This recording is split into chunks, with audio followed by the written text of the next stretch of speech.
What's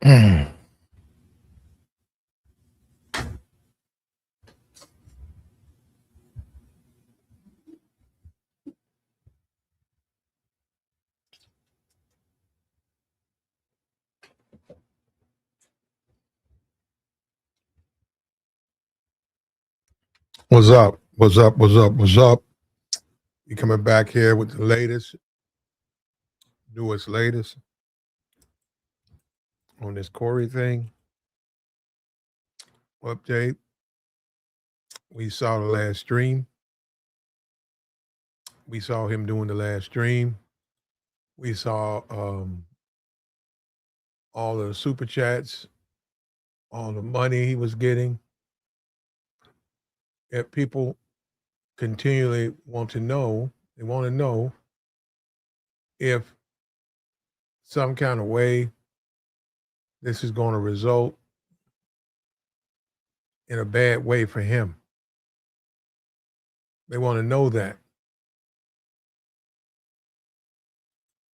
And that remains to be seen. But let's go over some of the moves he's made, some of the things he's done. Right? Now, you know the jokes, right? The jokes are pretty unacceptable, right? I mean, sexualizing a minor. I don't even know if you can even perform those types of jokes. I don't know. I don't even know if you can honestly stand up on stage and perform those types of jokes. So and that's been brought to light. And there are people out there now. And we see there's been events canceled. See, that's what I'm saying. When you say to Vegas, that stuff's money, man. You start losing money. You start losing money out here. So that's not necessarily a good decision. Then you got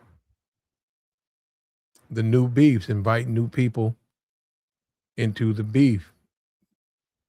You know, we see that consistently, adding new people to the board. Now, I know Lee put out something today.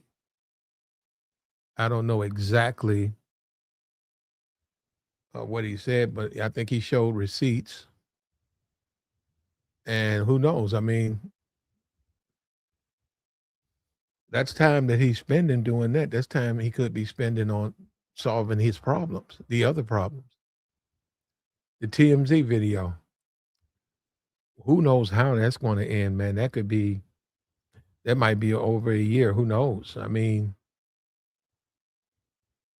who knows how that's going to go? TMZ got some deep pockets, and they have to cover the news every day, or they've created a website where they cover everything, and they got to have their people go over stuff. And I don't know if it's a personal thing with him and the guy, outside looking in. Now, it hadn't hurt his channel. It hadn't hurt his channel at all. If anything, his channel has grown. If anything, it's gotten bigger. Now, they got the right people in there now, or they got some new people going to deal with expanding the channel, shorts, etc. And from there, we'll see how it goes. And and that's LA. If he's just popular in LA, because there's 40 million people in Los Angeles, if he's just a YouTuber with a popular platform, his viewership is going to be high. Just a lot of people in that area. And I was looking at the guy's resume. He's done a lot of stuff, man. Corey Holcomb. He's been on the Jay Leno show.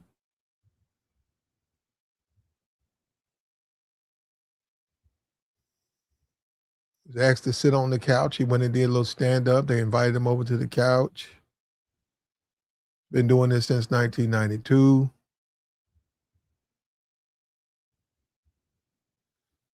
I'm looking at this write-up on him right here. It says Miller Genuine Draft Comedy Search. He got top honors at that. Chicago, Whole Jam, Laugh-A-Palooza. He's been in Canada, Just for Laugh Festival, Chicago Comedy Festival.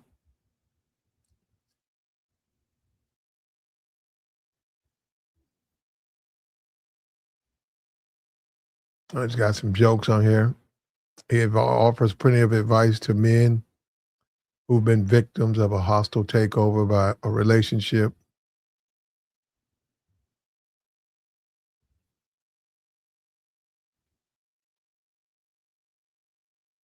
Then we get to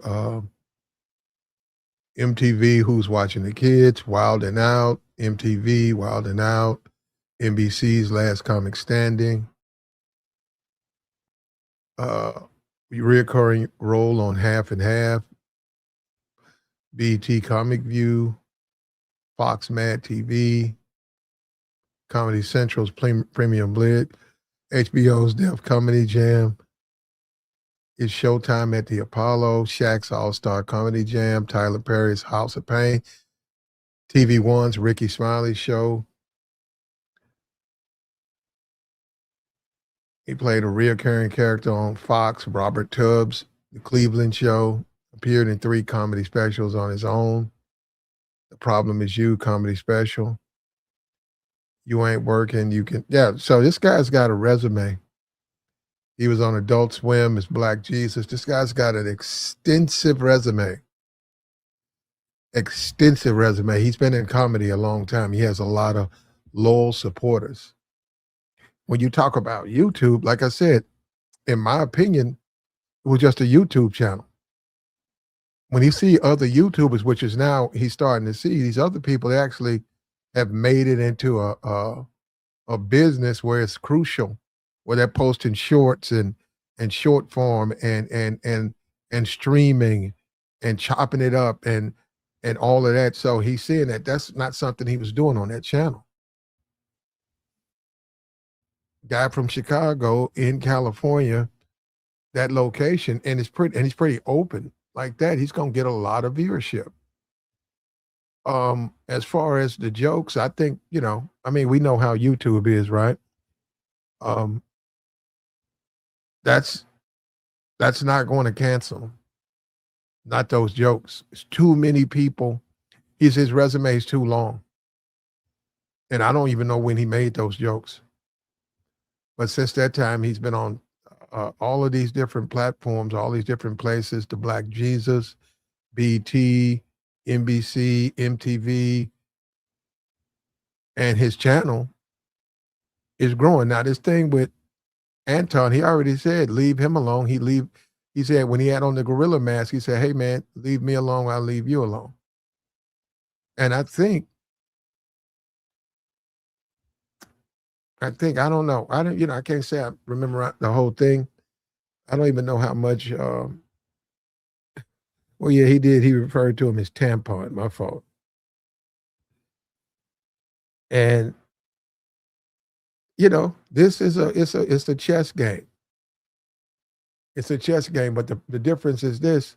He's got a lot of supporters, man. He's got a lot of people who support him. What's up with you, Mish? Shaka, what's up, Dolomite? He's got a lot of supporters. A lot. A lot. And he's in California, and that's what I'm saying. It's different when you start talking about shutting the guy down. If he could just his popularity in California, he could do local radio. He could do a lot of stuff that where, when you say Vegas or whatever, something big, perhaps, if there's a social outcry, the TMZ video is the biggest thing. And he says already got his lawyers, he's defending himself on that. So we'll see what the court says on that.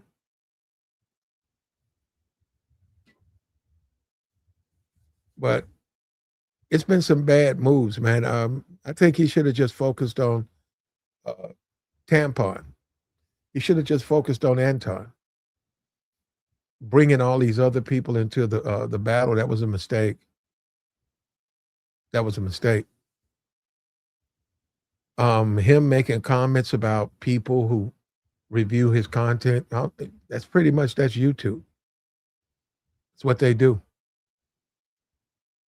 When you start talking about messing with somebody's money, that's a whole different situation. When you start messing with somebody's bread, because the YouTube stuff is YouTube stuff. People can go back and forth. Most people don't really make a whole lot of money. Most of them don't. It might be one or two who actually sustain a existence off of a YouTube show. Most people don't. They make $800, maybe $800 to $1,200 a month, sometimes $200 a month. So for them, it's just a YouTube channel. They're, so, but when you reach out, you say you get somebody fired because of some stuff on YouTube, then it becomes something else because that's not really probably why they came on YouTube.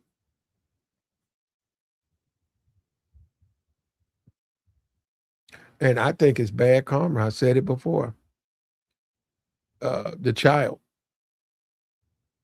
And I know he made a decision to include her. Like he said, he was trying to get his revenge. But that creates it creates an effect where it can come back on you. You don't really want to go there. You defend yourself, of course, but innocent people, it's just not something I would have done. And I think that that's a mistake. I think that well, no, I doubt that from what he said. Now, if he comes back on and he stays focused on his channel, that thing's going to grow. Most people on YouTube, that he's got a resume longer than a lot of people in comedy, a lot.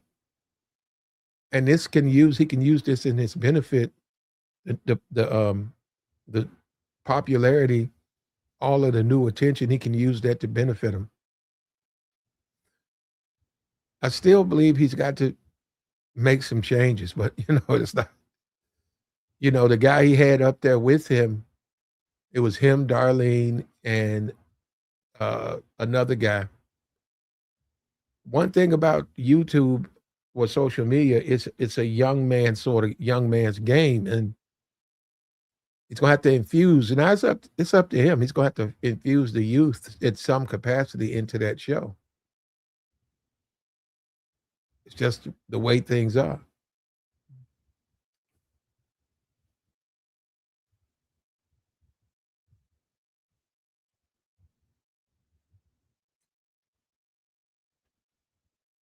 You take a look at the Shannon Sharp. Shannon Sharp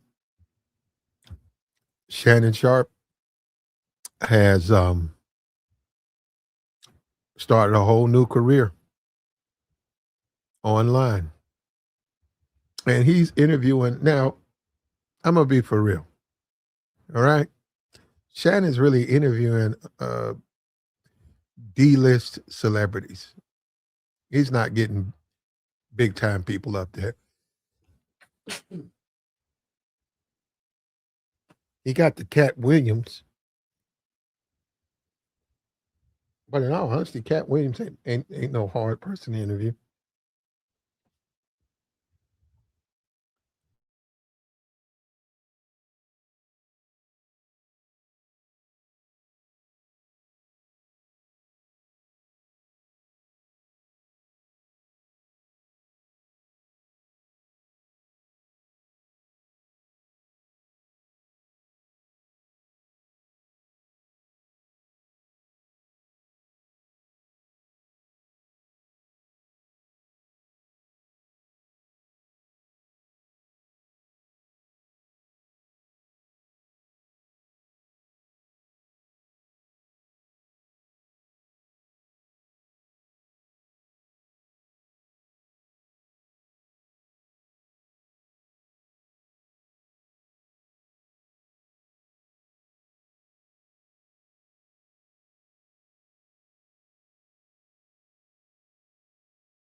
Yeah, we still live. I was muted up, man. My mistake.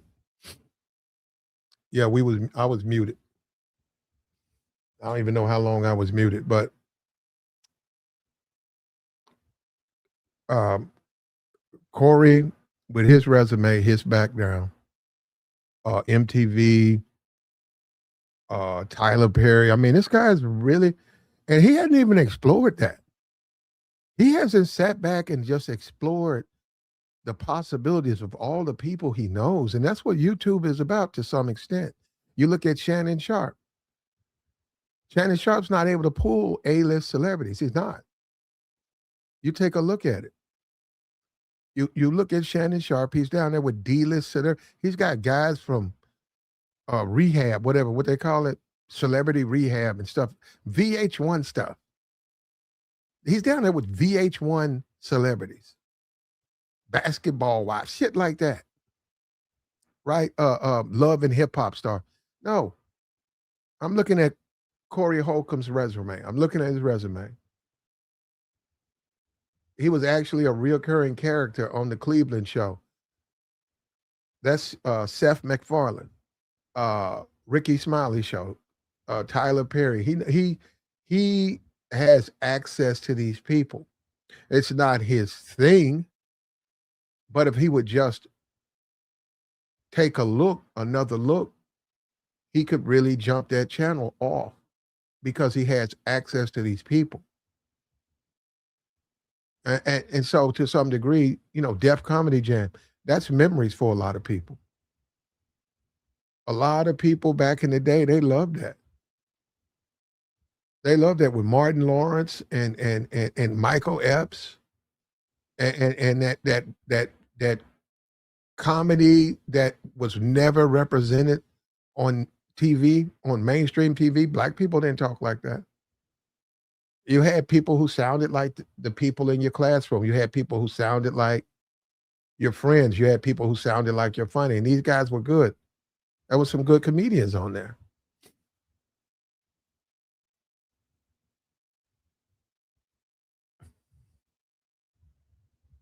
You said, no way he does a show and doesn't get checked for those wild child comments. Well, probably somebody in the audience. We'll see how it goes.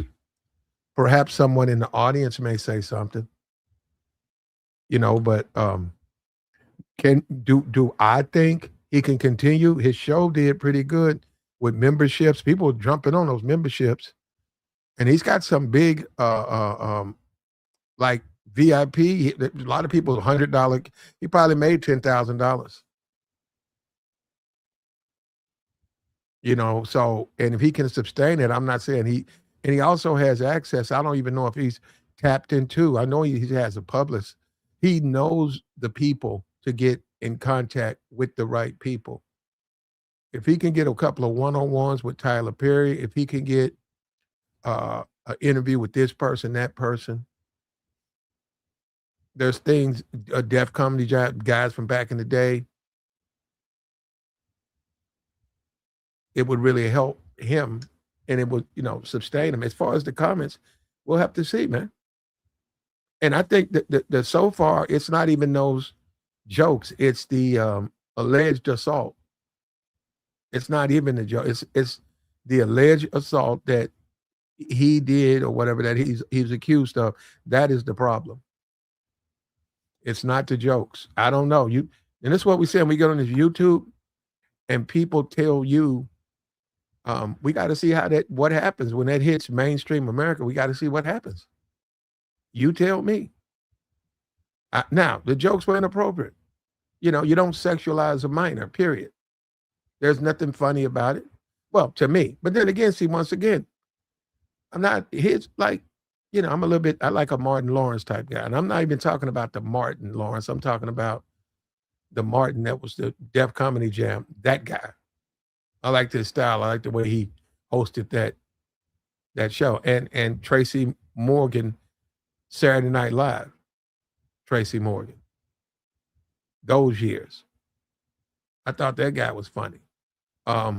This stuff that we got now with the Walmart and all the cars and stuff. Now, I don't know. I mean, I guess You hot for a minute, then you lose your, you lose it or whatever.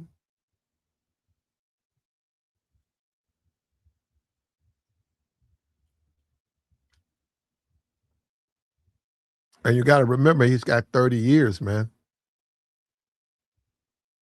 He's got 30 years of resume. And there's going to be more jokes. He'll probably, if he did that joke, there'll probably more jokes we don't know about that's going to surface. And we'll see, man. But you got to understand the way comedy is. It's two worlds of comedy. You got the white world of comedy, and you got the black world of comedy. And the black world of comedy ain't really that much money in it. That's when you're talking about the Comedy Store is damn near a strip club, or the comedy club is a strip club. It is a strip club where we got a comedian coming in where he's going to be at. He's at a strip club doing his comedy, standing right there on stage. Everybody just sits down. They listen, laugh, have fun. He sits around, hangs out a little bit. The dancers hop up. So that I don't think that anybody would lose something like that, because I don't even know how you can effectively stop someone from doing that. And because of his resume, he'll always be able to do stuff like that. And I'm not sure about the Vegas stuff. I mean, you'd have to just keep looking at what he can and can't do. And then we're not even talking about people. The conversation was about Dave Chappelle. He don't go in on Dave Chappelle. Well, maybe he has a good relationship with Dave. And maybe that, Dave is the type of guy who can get stuff done for a guy like Corey Holcomb. He could stand in the face of that stuff, the criticism and his jokes.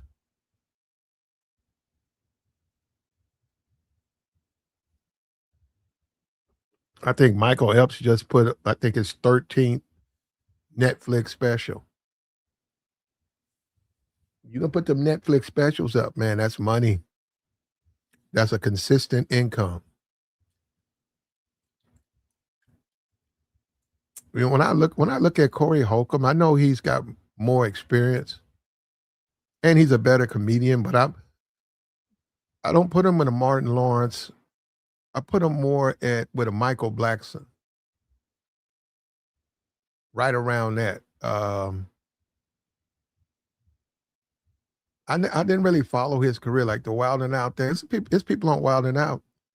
They were on there. I don't even know who they were.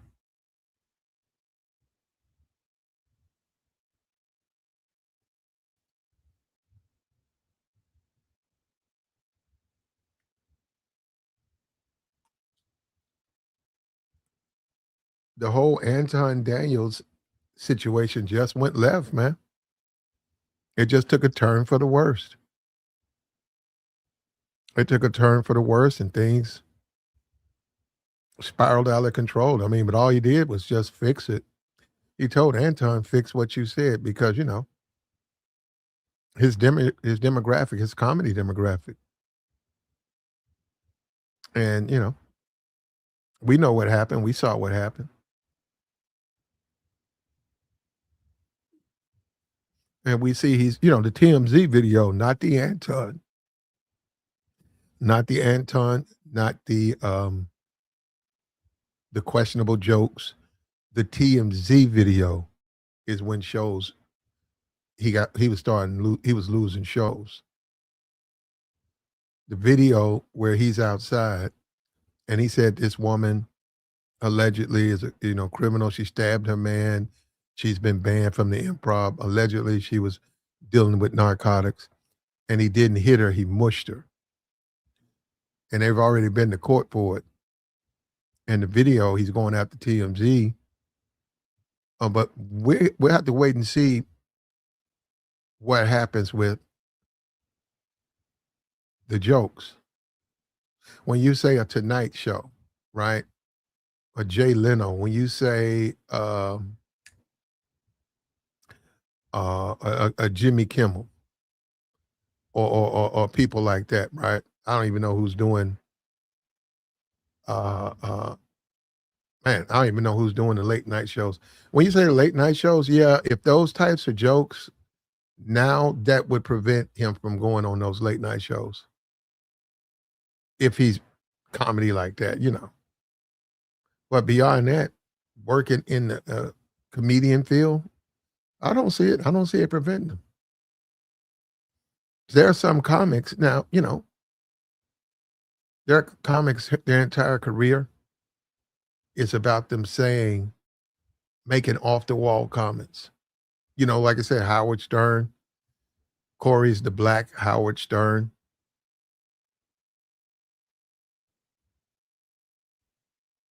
And nobody condones those comments though. But those are bad moves. If you know, anything where you losing bread, anything where you're losing the money, whatever you doing, if it's a beef or whatever you're doing, if that beef is costing you bread, you made a bad move. If it cost you bread, because it shouldn't cost you bread.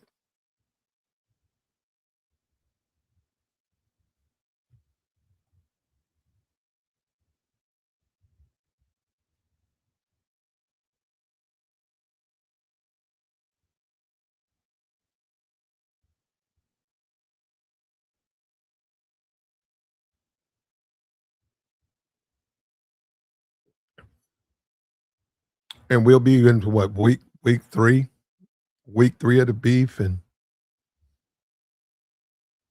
there's a possibility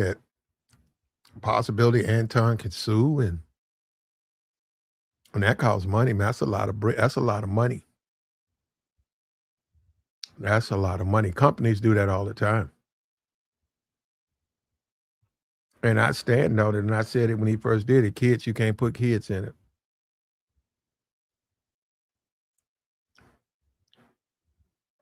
And some people are saying he should have just popped him. They're saying he should have just hit him. He should have just assaulted him. Because of look at what's happening to him. He's losing all his money. But he can make up what he's losing so far. He can make it up with YouTube if if he makes the right decision with the YouTube channel. It's possible. It's possible he can get that bread back if he makes the right decision.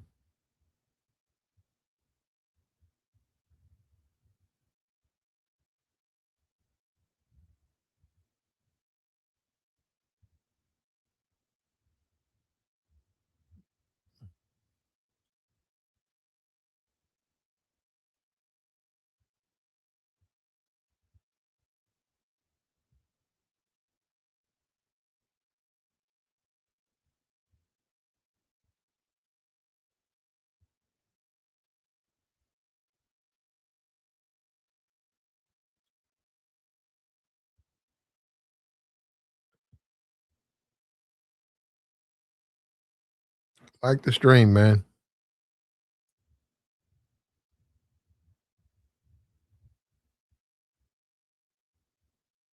Going over this, let me see.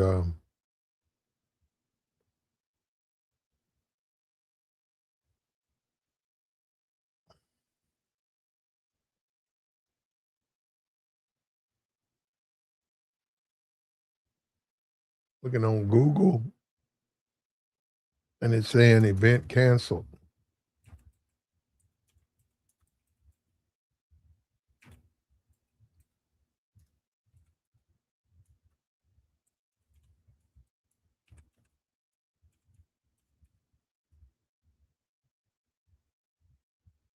It says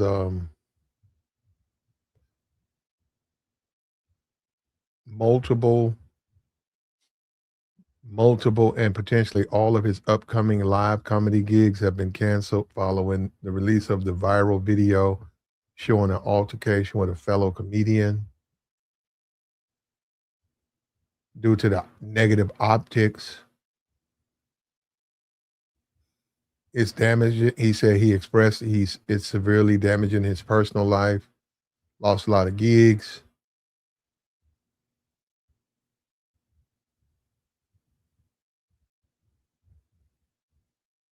He has denied punching Miss Payne and TMZ. TMZ. I'm looking at this. Ricky Smiley commented on it. Said he's talking about it. Says it's a personal thing. The guy who runs TMZ allegedly is out to harm him. Says right here, yeah, Corey Holcomb is now saying his career is effectively over. Comedy shows are being canceled. Yeah, I'm looking. It's nothing. Nothing's in here about the jokes. Nothing. Nothing. I'm looking at this. Nothing in here about jokes. Nothing.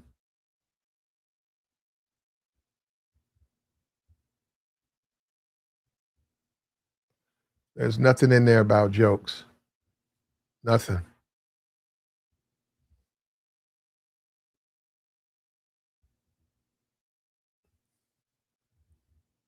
But he's made some bad moves though, man. Because he has the advantage. The guy came to him. He didn't go to him. The guy came there and clown. He ran him off the set. The guy came there trying to stunt. He came in there trying to flex. He came in there and tried to be so down and all of that. Man, these niggas is cornballs, bro. These niggas ain't nothing but a bunch of corny niggas. A bunch of failed rappers.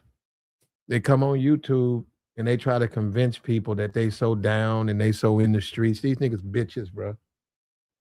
They're not real niggas. They not no real ones. They not no real ones. They not even built like that. He went down there and he got punked out by a comedian. A comedian. He got punked by a comedian. A comedian, not some guy who's fresh out. Dude just did 15. He did 15-year big. This dude's been in the streets forever. Not a guy like that. A comedian, a guy who tells jokes for a living.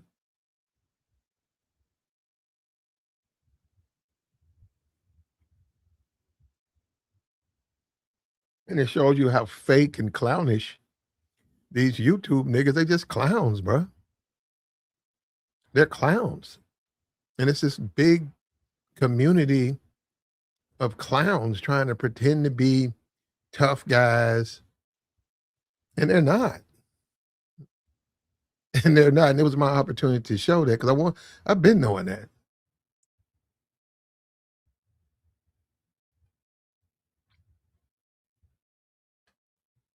Yeah, they got more money. They got more money than most. They do. They certainly make a lot of money on their YouTube channel. But they're not really here to try to help anyone. And that's the whole point. That's the image they portray. You know, when Floyd went down there and got caught, that sort of exposed that side of the fence. When Floyd went down there with all of that, with his hard drives and all of that, he exposed the world. He showed the world what kind of dude he was. Type of dude that'll hop on a plane with not even a change of clothes.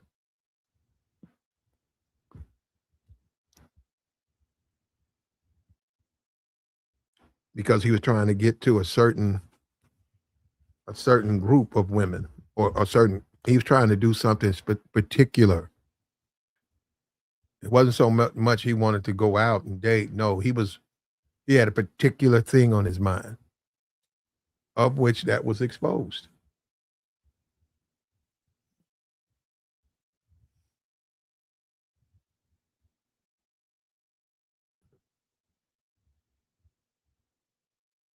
And you keep talking about Corey Holcomb, bro. He ain't the only. It's a lot of these dudes.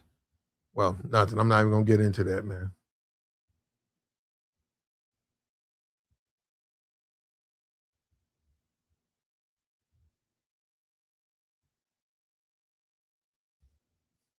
The video. He's got his lawyers handling that, man. He's got his lawyers handling that, but they're gonna still bring up where he walked up. He said he didn't hit her. They're gonna bring that up. They're gonna bring that up, and you gotta understand,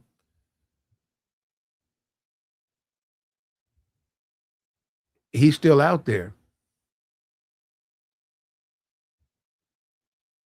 He's still out there, so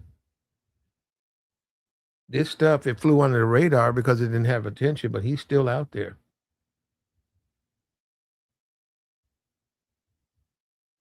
He's still out there. He's still out there trying to, earn his mark and do more shows and obviously get you got Netflix, you got Apple TV, you got all these companies, and they need voiceover. You get a just had the SpongeBob. If you can get a voice in that, that's a lot of money and a continuation of your career. That's the guy that John, I think Lumazano or something, that guy, his whole career, he was a bit comedian. And then he got to be the voice of the Sid in Ice Age. You know, he's made more money off of that than he ever did doing that other stuff.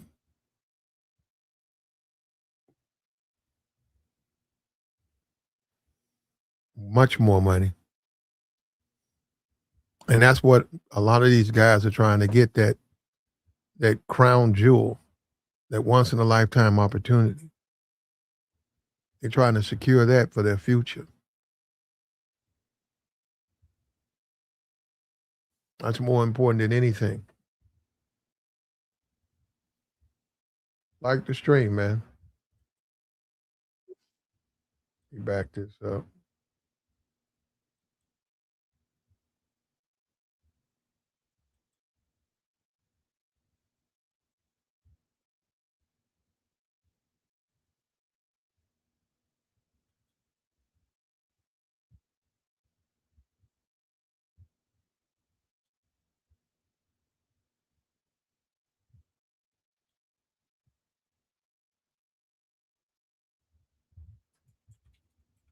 Reach down there and hit the like, man.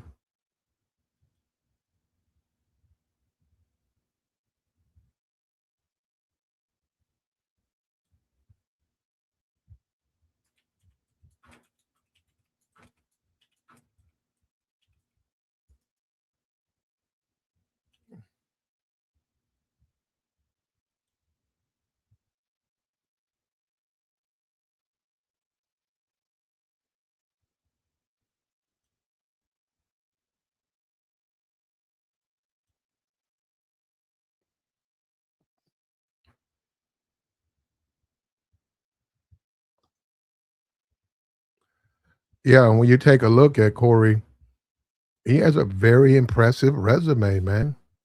Very impressive.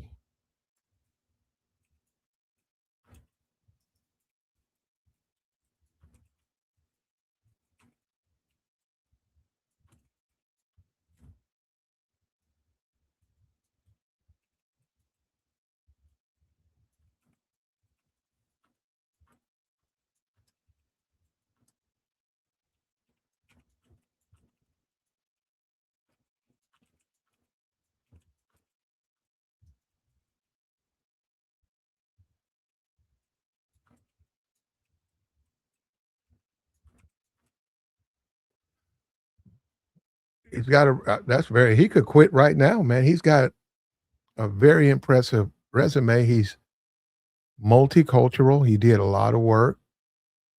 He's a comedian who's able to transcend. Just he's out of the chitlin circuit, and the video is terrible. Now I'll say this right here though, hanging out 2 or 3 o'clock in the morning or whatever. That's just at some point a man's got. Sometimes the shit's over, man. Sometimes you gotta call it quits, man. I mean, like when you're young and stuff, 20, 21, whatever, you're hanging out a lot, which is not good then, but you hang out, but then you get older in your 50s, you just can't do those same things. And Well, why would you say that? Because of stuff like this, and then you have something to lose? You have something to lose? You out here because these Negroes, you have to fight with them. They fight all the time. They destroy each other all the time. They don't care. They don't have anything to lose. You do.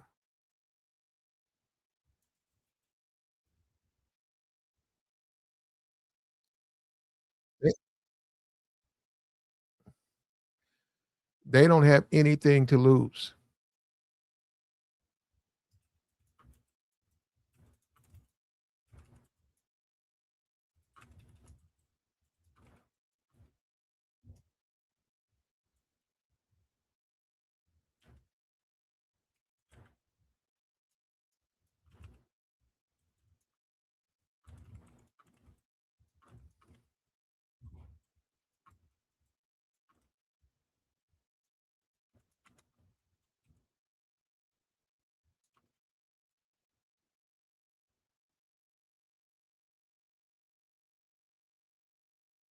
Okay?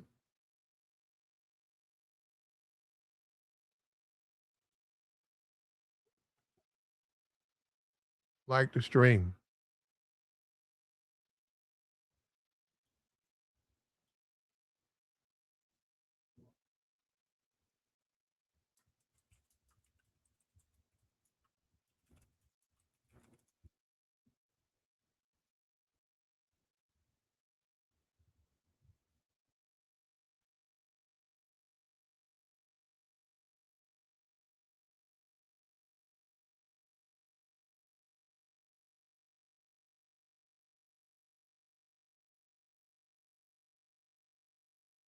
Where's my thing at? Okay, right here.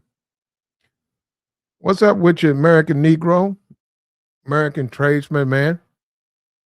What's up with you? What's up with you, man? My StreamYard's been messing up, man, so I'm trying to figure this thing out. But we'll figure it out, man. We got jammed or whatever. Maybe I'm under attack. These people. You know how these people are, man. I couldn't even get on here. Never happened before, man. I couldn't get on the StreamYard. It just would go right, reload, reload, reload, reload, reload. Never had to reboot, and then I had to come in, and then I figured it out. And I don't know what's going on, man.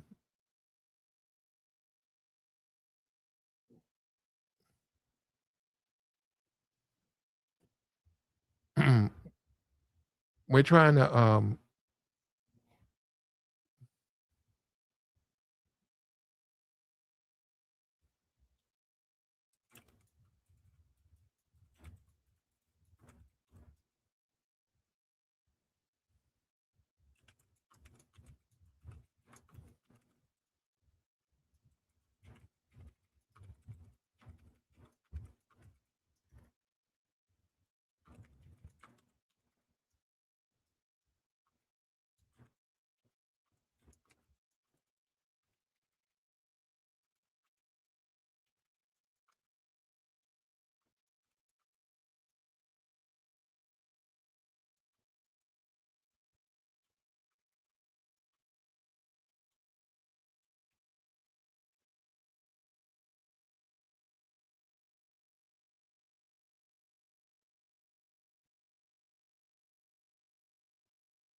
and all of the comments and stuff, the inappropriate comments,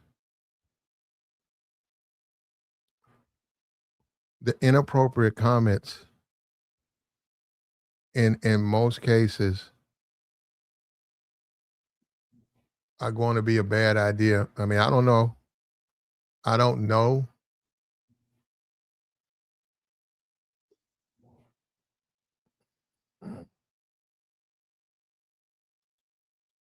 I don't know if there'll be fallout.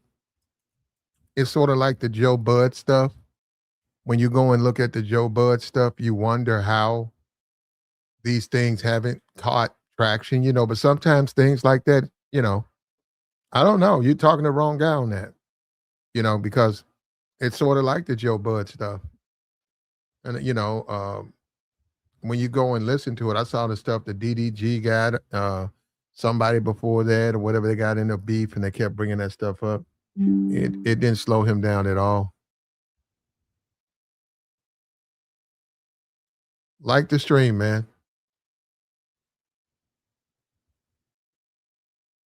Bad jokes, new beefs. That's not good.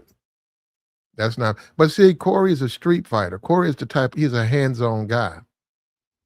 Like he said, he'll be that on YouTube, but in the real world, he's none of that. And that's the way he handles his stuff. He really doesn't even. That was the when Anton first went down there. I just thought it was a strange mix. I said Anton's going down there to 5150, and I've seen him. I've seen these guys try to. I see, but trying to reach out to Corey Holcomb, and clearly he doesn't want to deal with these guys. He doesn't want to deal with them. He's probably going to be less inclined to deal with them now with this situation because he don't know what these guys really want. Do they want to be cool with him, or are they just trying to use him?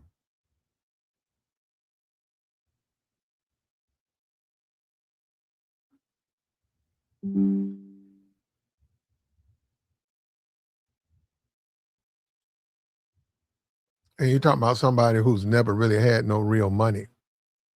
When you start talking about guys like that, who ain't never really tasted no real money, they ain't never really had no real bread, they're going to show off when they get it. And they no different than kids. A lot of kids, when you start talking about the hood and the ghetto, a lot of those kids, they ain't never had no new Jordans. I'm serious. Your sister get married and whatever, the things don't work out, so she sort of lives in poverty. You fly back in from California and you move back home. You don't move, you move back to your same city. And then all of a sudden she got 3 kids. And most of the time they at Burlington. Well, because you make a lot of money, you dress them up. You give them brand new Jordans. They're gonna clown, man. They're gonna run up the walls. They're gonna do backflips because they ain't used to no clothes like that. They're not used to nice things. And then you come on the YouTube channel and these niggas are the same way. They get a little channel popping. They start clowning, but they start running around up and down in circles. They start stunting. And anybody who got money don't have to show it off. That shows you any nigga who ain't got none. Of course he gonna try to throw it out there. Of course he gonna try to throw the bread out there, gonna try to flex. Well, when people got money, they don't have to show it off, man. You know what bragging is when you pull up. That's bragging. You know what bragging is when she comes back home to you. Or when your friends come over and visit, that's bragging. When they see how you dress, when they see the position at work, that's you don't have to say nothing. Where you finna go? I'm finna go to work. You got to be that clean. Yeah, this job I got. Yeah. So what you make out there? You say, oh, a little bit. What's a little bit? About 80. So now I try like 300. I make 300,000 a year. And see, you would never know. You see what I'm saying? Because they don't want to. They are not going to show it like that. You'll see it in the way they live, but that's nothing in them walk around talking about. I make 300, but that's what you got. And that's the ghetto. You can look at most of these Negroes. They ghetto hood rats. They just found a YouTube channel and popped it. But overall, they just niggas. They're not used to nothing, man. Look at them. Look at him. He went down there to that man's platform. You know what I'm saying? Look at that. He went down there and the man was, almost went left down there. That man wasn't going to take that. He won't sit there and let that man attack him like that.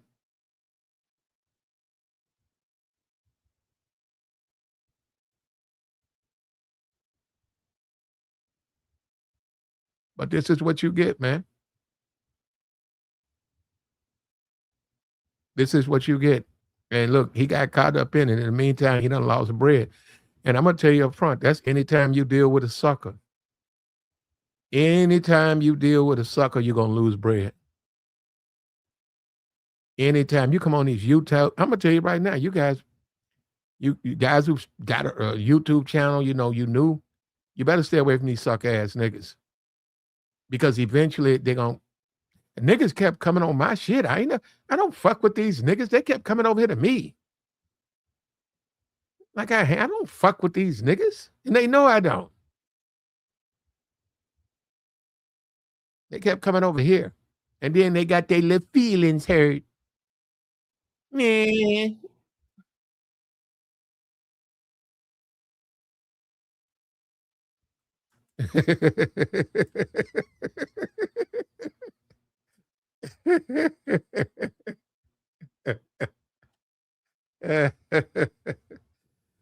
Yeah, man, it's all for show. It's just like with the passport, bro, right? All these niggas was amping that up.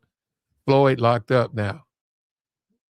They was making a big deal, like, yeah, that's the thing to do. As a man, you got, yeah, going on overseas, yeah. Yeah, man, we all got a weed. That's a weed, nigga. Fuck you, punk. I can get the bitch. Man, these lose ass niggas. What? Ain't no we. It's you. And that's what you got to deal with, man. That's these niggas on YouTube. That's YouTube, nigga. Anton went down there and got bitched up. He's still trying to some kind of way explain that. Hey, bro, they bitched you. Ain't no way you can try to pretend, and they ran you up out of there, man. They pulled your card. But then again, these some YouTube niggas.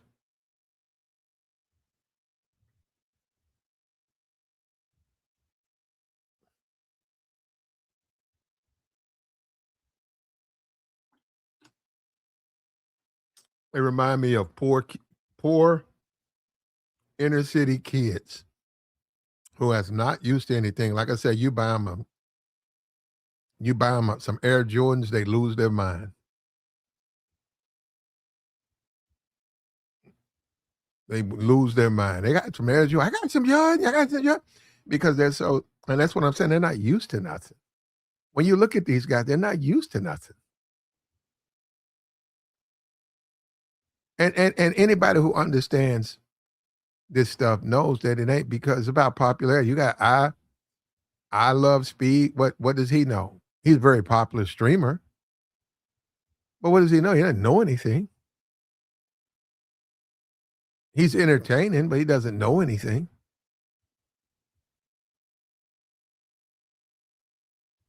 And that's the world we live in now. It's on steroids. When you look at a Cardi B, or a Beyonce, you look at their Instagram, they're gonna have millions, 200, 300 million followers. When you look at a black politician, they might have 200, 300,000. A lawmaker, somebody who's doing things, someone who's affecting your future, they get less love than someone who has no effect on your future.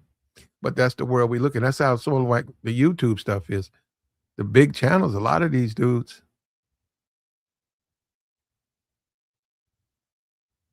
but you know how that go, man. You know how the game is, man.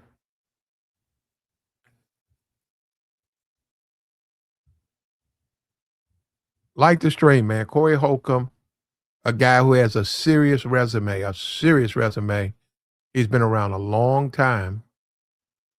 The TMZ video was a video from 2 years ago. It comes out and it affects his career. He's getting canceled shows, and yeah, he's getting his YouTube going right. And maybe this, it'll take off in the right way.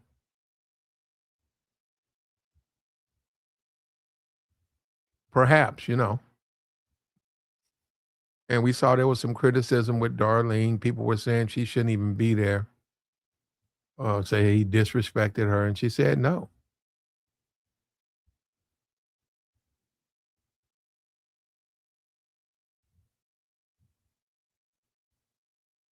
And I saw the video where he brought up her famous baby daddy.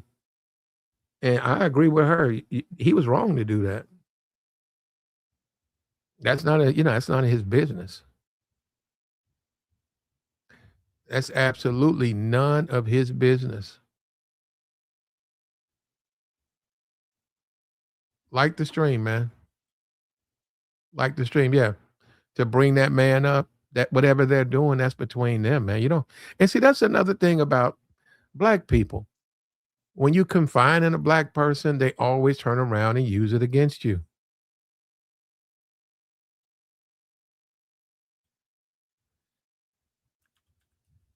They always turn around and use it against you.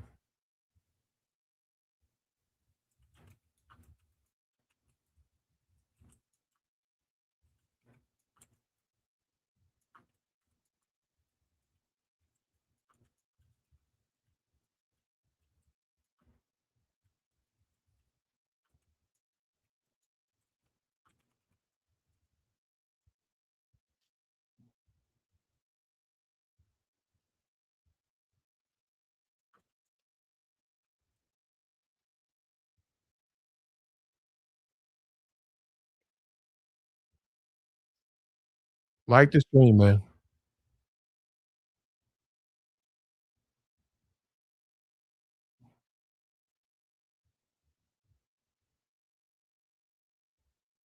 Like the stream.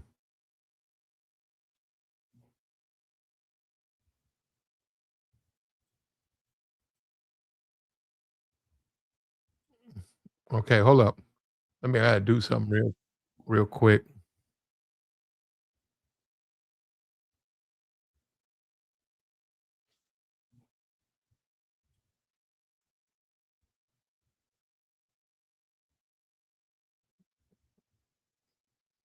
Like the stream, man.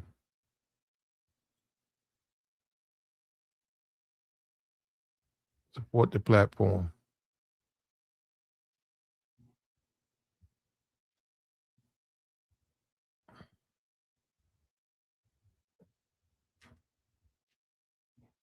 You come on here, you come on these YouTube channels, and this is what you get, man. This is what you get.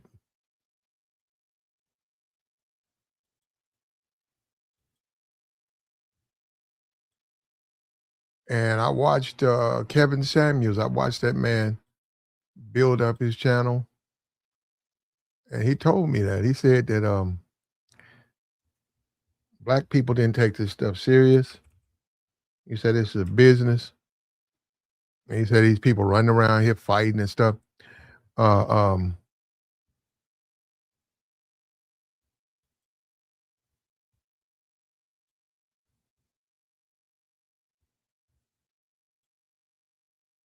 you do have to wonder about that.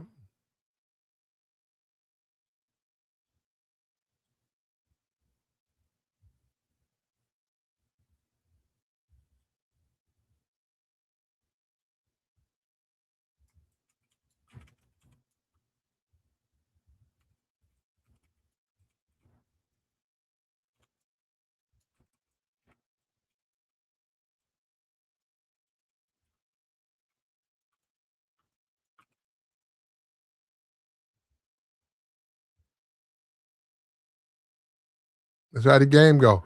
Yeah, pull on up, man.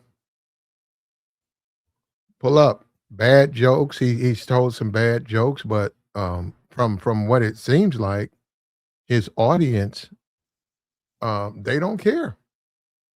Now, do people on YouTube care? Yes. Yes, people on YouTube care, but over his audience, they don't care.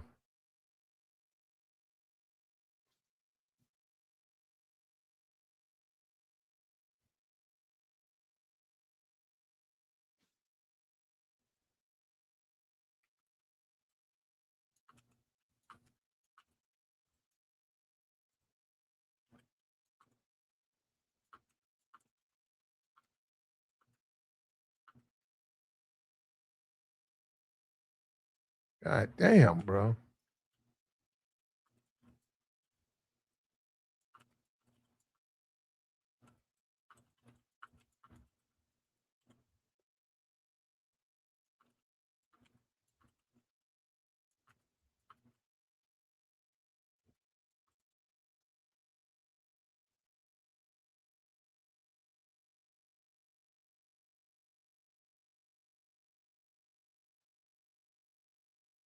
Tyler Perry, his connections, man. To be honest, he really doesn't need YouTube.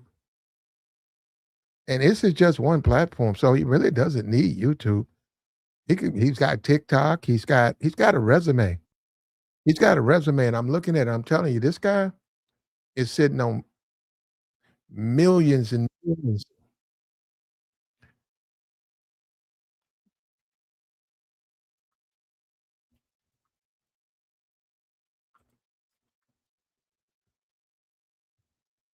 This guy's sitting on millions and millions and millions of opportunities and jobs.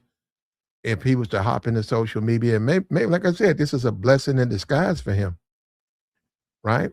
It's a blessing in disguise because you got to understand, he's in the streets, and I'm not talking about he's a criminal. I mean, he's very connected from his comedy to people in the street. He really, when you look at his resume, you would think he wouldn't be that connected to the people. He's very connected to people.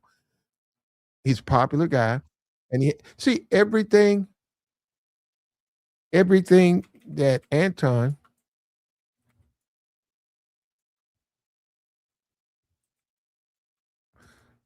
Anton,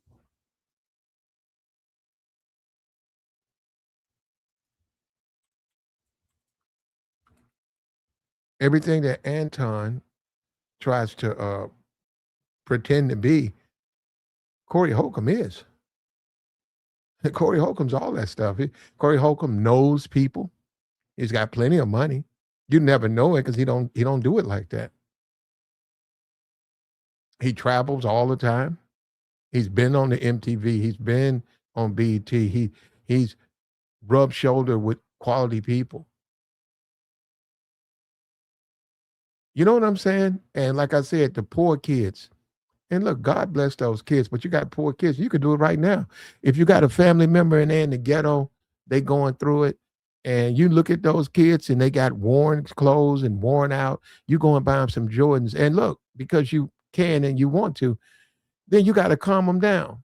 He's like, boy, you act like you ain't never had nothing. And that's when I got on YouTube, I really got that impression from a lot of these Negroes. They're not used to anything. They're not used to anything. You give them something and they lose their minds. They're not used to anything. They're not used to women. They lose their marbles when it comes to women. They go bananas over women. There are women on these YouTube channels that these niggas chase. They chase these women stream to stream. I'm telling you, these are women that don't even know these niggas. But if she pops up on this stream, here these niggas come. She pops on, here these niggas come. And that's what I'm saying. And they're not used to women. They certainly ain't used to no money. And they went down there to Corey, and Corey is a comedian. Corey, like, you look at a guy like Eddie Murphy or something. Corey's not no Eddie Murphy. Corey's a comedian. What if they was to actually go around like a really top notch comedian? What if they sit down and have a sit down with a Denzel Washington? Would that matter? Accomplished actor.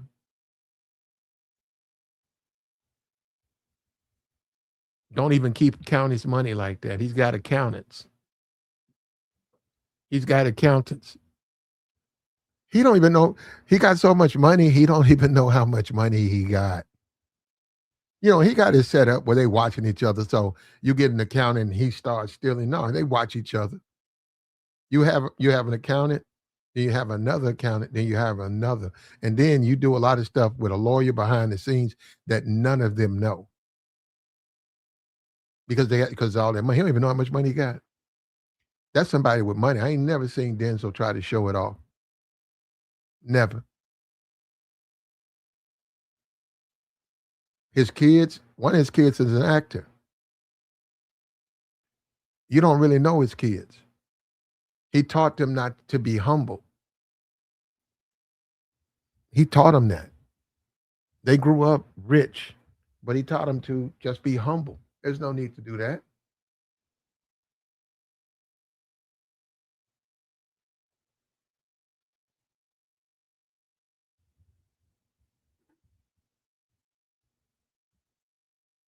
Yes, I just saw an episode of House of Pain with Corey. He was so funny that I thought he would have a reoccurring role. Yeah, there you go.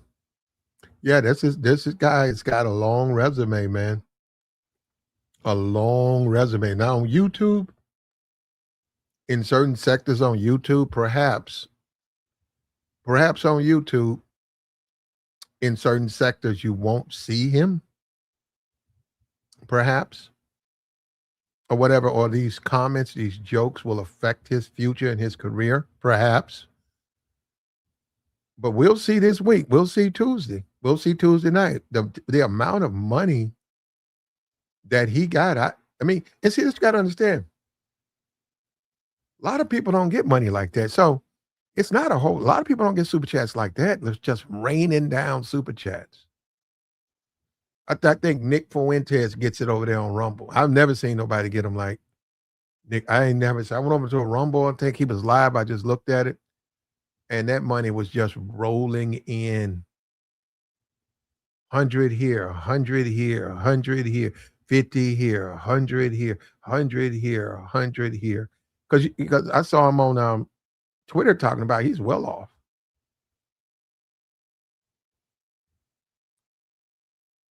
The closest I've seen to that was Corey Holcomb last week.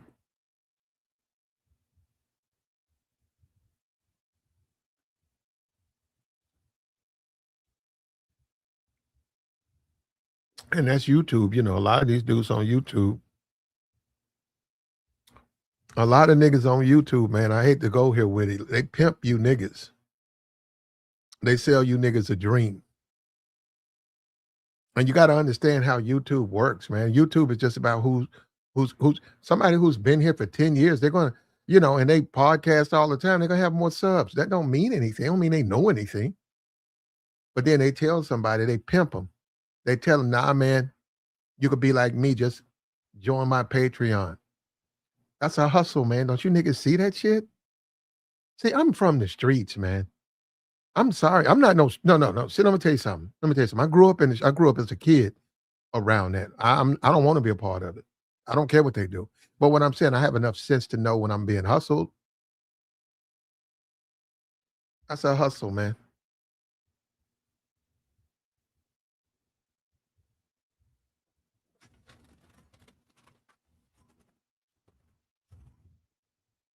That's a hustle. And when you're talking about a nigga who really at women, really in a woman's mind and really on her mind like that, that's platinum. That's platinum, brother. What's up with you, brother? That's platinum.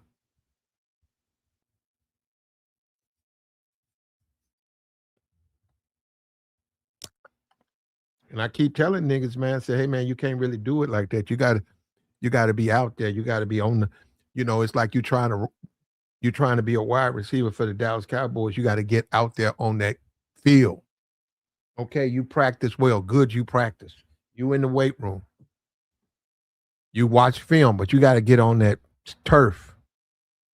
And guess what? It's all about what you do on the turf, not about what you memorize. And I be trying, and it's sad too because I be looking at these guys, but since I've been here, I be trying to help these guys. I said, man, you can't really get it from a book, man. It don't work that way. You got to get out there and do it. Until you do it and fine tune it, you can't get it from a book. And I know you don't want to hear it because you want somebody to tell you how to do it easy. You guys also think working in adult industry, you guys think that's easy. You really think that's it's not what it's not easy, man. And in many cases, it ruined those men wind up ruined. It's a mental thing, it messes with them. The only thing they have is drugs. And normally that's what takes them out. They're not you. They're not thirsty. They're not a regular guy. Oh, there's this beautiful woman I smash, and then maybe there's a couple of months, and they're not you now. That's every day for them. So it messes with their brains. And if you Platt, you don't know what you're talking about, why don't you go look it up? Why don't you go hop on Google and say, give me from the 1980s, the list of deceased, uh, I don't want to say that, you know what I'm saying. Go look. Most of the time, the women, they make it, the men don't. And if you think the company cares, man, you got to be smoking. That company don't care about you losing your mind, man. They don't care. The people making money, bro. They don't care about you losing. Like they sit back and they concerned that you done had a mental break because you've been working in the adult industry for 8 years and you done lost your connection to reality. They don't care, man. That's what they want. They don't care. Once you do that, they'll replace you with somebody else. And Corey Holcomb is a funny dude. He has a certain humor. And you can make a case that his humor is some kind of way underrated. Now, I there are things though. Even we're in the age of Me Too, so there are things.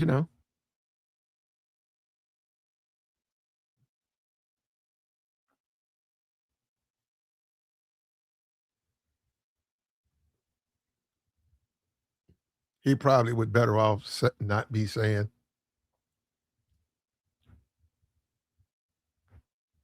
But we want to catch up on it. So, and yeah, it's a game of chess, man. And Anton says he's playing chess. It's a game of chess, man. It's about what kind of move you're gonna make. Are you making the right move versus are you making the wrong move? What decisions? What's your next move? And you let the stuff go, man, because both people trying to, in the end, both people trying to raise their family, man. You guys put on a wonderful. You guys fed the people on YouTube. You went out and you fed them. Good for you. Now people got to go in a different direction, man. They got to take care of their family and stuff like that. And I have to admit, this Anton Corey thing. Oh, I'm trying to think. Nah, this may have been my best. This was my best moment as far as, I mean, my best situation. I watch him, but I don't watch him like that. The Floyd thing was terrible. Um, the Turtle Man was terrible. Turtle Man was pretty bad. It would be in my top 5. Yeah, Turtle Man was horrible. Way a woman went off on him. He came in there with his all swolled up, like he did 300 push-ups. He come in there all wide out like that. uh, woo! Oh man. And she said, "You look like a Ninja Turtle, man." And the thing is, he does. She got him good, brother.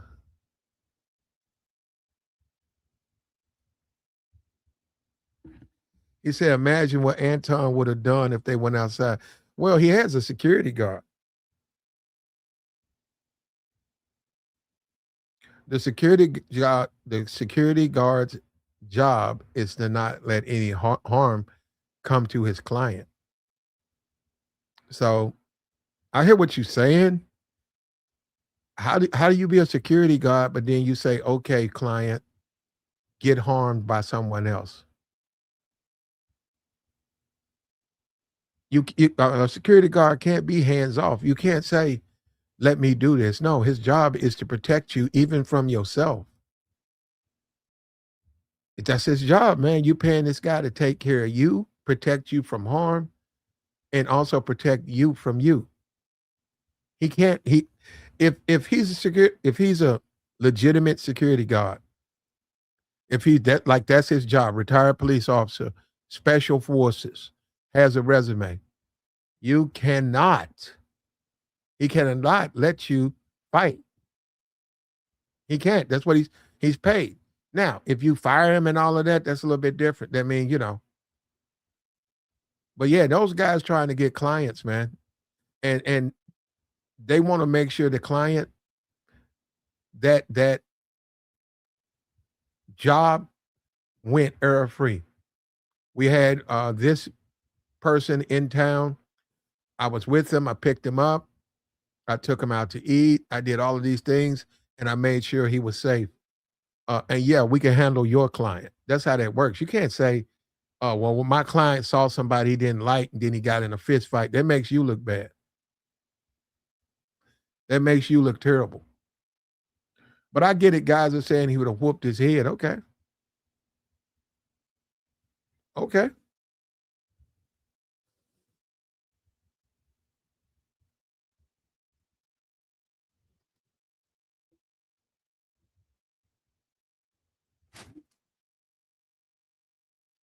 They don't have to fight, man. They don't have to fight. They need to find someone who can moderate it, and they don't have to be around each other. They could just go live at the gym and see who can do the most push-ups. Put some money on it. See if Corey could do more push. Just do it at the same time. They don't have to fight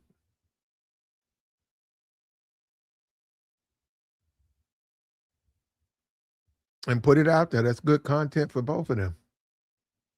See, there's ways to make money, and I get all of that. They need to, I guess I don't know. Right now might be too hot, but they need to get together. I don't mean they need to be around each other. They need to have their representatives contact each other, man, and make some money. Why not? Why not? Why I'm saying why not? The opportunities here. I'm not saying that the beef, and like I said, see, that's why this is the lesson. That's why you don't bring somebody's kids and family into stuff because then it goes too far where there's no forgiveness or whatever. It's a bridge too far. So that, I mean, he did that. So, but what I'm saying is it's money to be made. People believe the whole brorilla.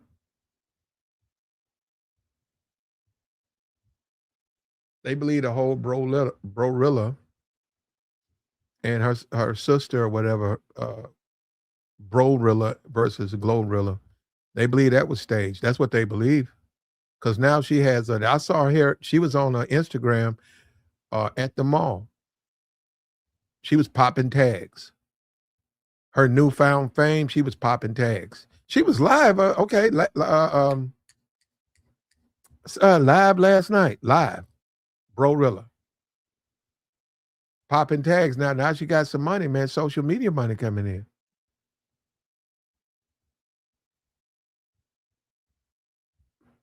She going after this person, that person, this person. She got money coming in.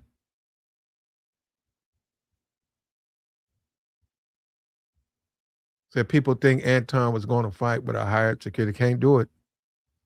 When you hired to protect that client, you protect that client. Especially when you start talking about some bread. Now, some nigga off the street, you threw him $50, $100. That's different. That's not really real security. Armed security is like when you go to the club, you see guys and they got their pistol, they got the belt. That's armed security. A lot of those guys are retired police officers, active police officers.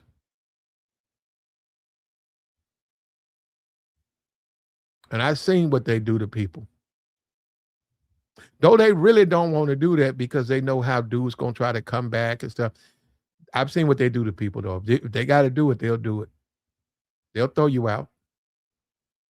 You get a lot of dudes, man, who get ghosted.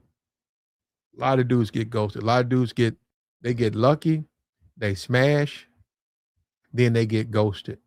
That woman don't want to talk to them. That woman don't want to get back to them, and they'll be in there with their girlfriends, and the dude will come in, he'll be mad, and he'll go run it over to the table, cursing, and they just snatch them guys, and they don't even try to reason with them guys. Just snatch them from behind and run them out the back door and throw them out and tell them don't come back.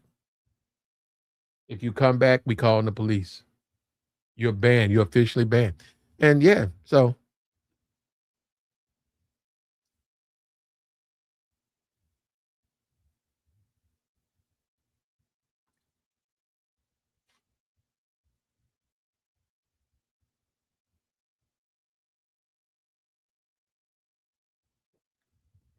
bad jokes, new beefs. You don't want to have new beefs, man. You're in the middle of a beef. And then, people are going to say things, man.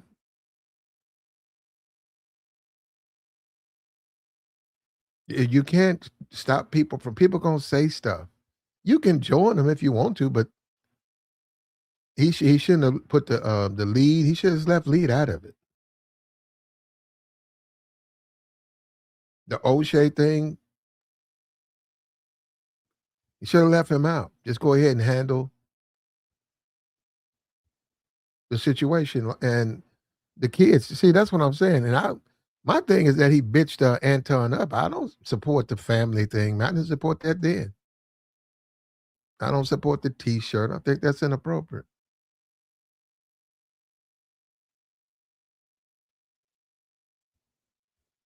And this is some of the best social media entertainment I got. Him and Anton about to throw. That shit was more popular than that shit was more entertaining than that Luke or Jake Paul Mike Tyson fight. I saw a video of Mike Tyson, man. I saw it on Twitter when he was young. I'm not talking about in the ring. He was in a locker room, and Mike was in great shape, man. Mike was cockstrong, bro. I can see why a lot of them Mike tore through them men, bro. He was just like Samson, though. His weakness was women.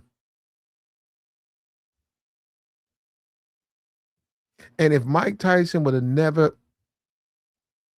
dealt with Robin Givens, if he would have never got the charge, you were looking at a guy who was going to be potentially the greatest athlete ever.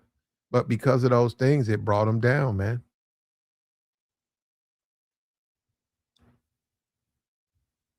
Now he's selling weed and all of that. He tripping now.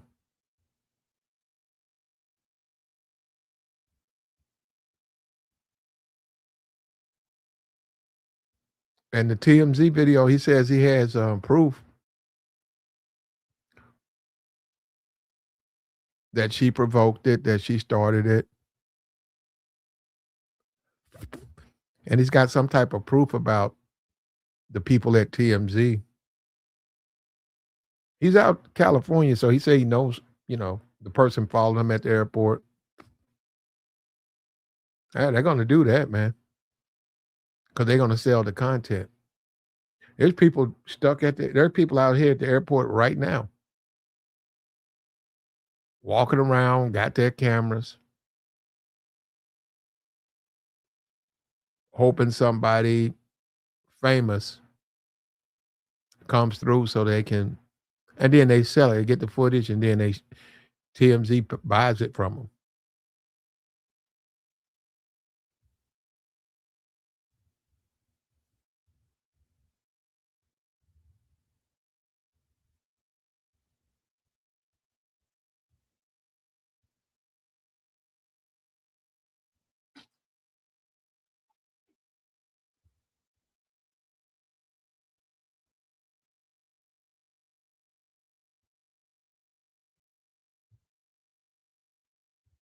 And none of it changes the bad decisions, though. None of it changes the bad decisions because Corey's made some bad decisions. But his audience, and he can thank his audience, they're very loyal, man. You got a loyal following, brother. You're very lucky. They support you financially. They stand with you. Yeah, you're rich, man, and in many ways. Lots of memberships. What you want to do with that is you want to give them not only a meet and greet, but you want to give the VIP members maybe, you guys rent something and say, hey, we're all going to be in Atlanta. And if you're a VIP member, you get in free. And this is just for you guys. And I'm talking about the $200 people, the people who spending money, and you have your own thing for them, man. Tell them to bring your family, bring your people, and you pay them back like that. But you don't make it open to the public like that. You pay them back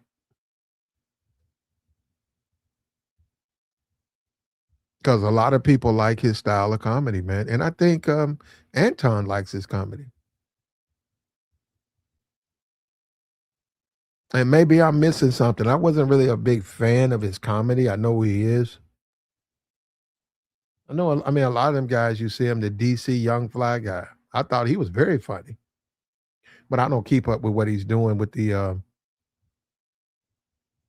whatever that podcast he's doing with the actor dude. I don't keep up with his stuff. But for a moment, I think right when Nick got put off, they said they were gonna turn it over to him. He was on that. Yeah, he was.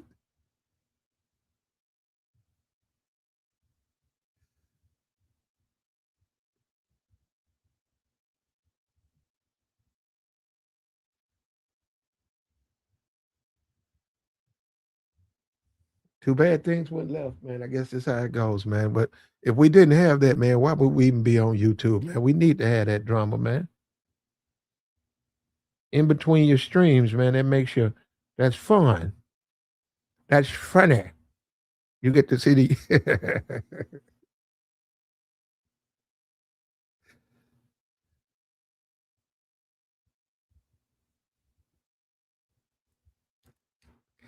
like the stream, man. It's Friday. It's Friday. We on our way out of here, man. Man, we're gonna be done with February in a minute, man. The snow gone. Man, the snow, bro. And see, that's the thing about it. We don't know how frail we are in this society. We really take a lot of stuff for granted, man. If that stuff would have lasted just one more week, just if it would have stayed, if it would have snowed again, the equivalent to what it did the week before, and on top of that, and all these roads shut down. And remember, the stores, they have to get supplies. So if you go in and you buy out the stores, trucks can't get in because it snows. So there's no supplies and you can't drive. If it had been 2 weeks, you would have saw mayhem out here. 2 weeks, yeah, at 14 days, they would have had to have, I mean, like really be stored up. Plus people, cabin fever, people on top of each other like that for that long, that long extended time. And then don't have the power start going out. But we survived, man. It's pretty much gone now.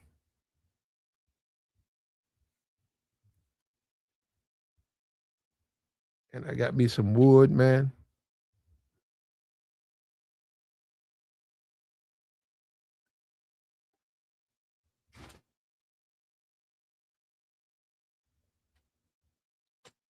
Like the stream, man.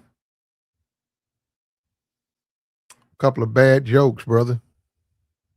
Now this is YouTube. Now I don't control that. It's gonna be interesting watching it. They're coming after Anton and people making the content on it, but it's got to catch fire.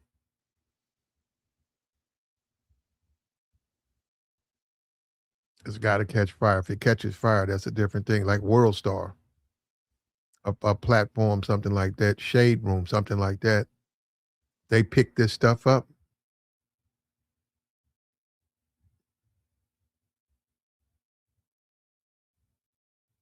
but I know World Star is pretty. I think I saw the fight, the Corey and the argument was on World Star. Isn't that something? Isn't that ironic? The most ratchet display of black culture. Anton's on that. You would think, that he wouldn't even be going to be on something like that.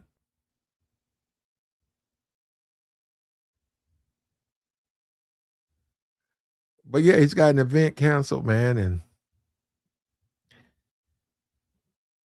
You know, that's a man. That's the man's life. Also, and let me tell you something. See, we keep making it about uh women, but these Negroes, they believe lies. If a woman can lie on you, and you'll be surprised, half of these Negroes will believe it. If these Negroes done tried to smash, if these niggas low key jealous anyhow, they're gonna believe it.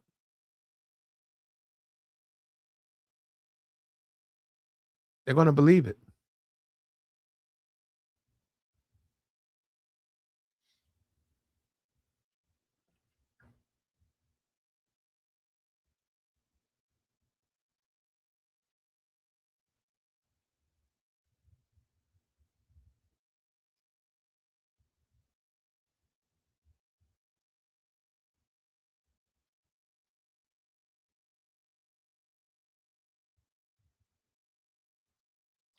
They're gonna believe it, brother. I've seen it and I know it.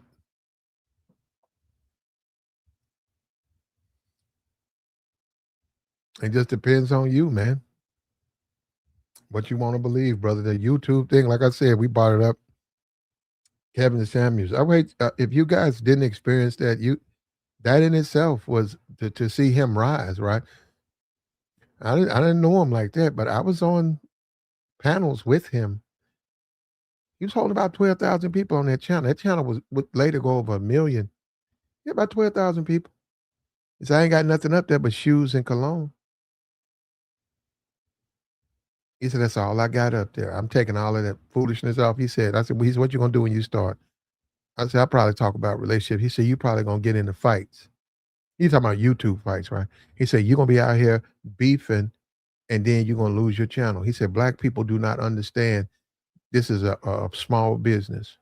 They don't need to be out here beefing with each other, fighting with each other, breaking these rules and all of that. He said, he said this thing can blossom into a full blown career.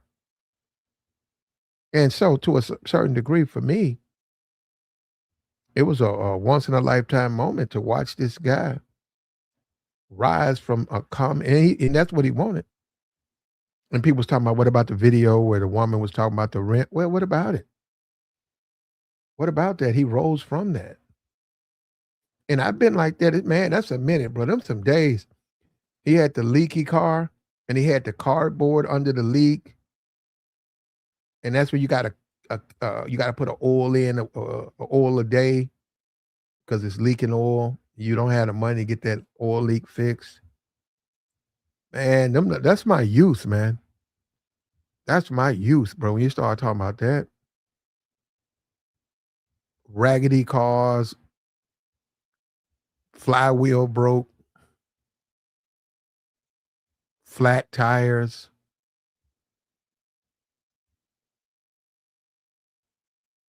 It's almost seems, when I think about it, it almost seems like that's a dream. That's a fantasy because that was a minute. But for me, damn, I don't need to do nothing. I don't change no oil.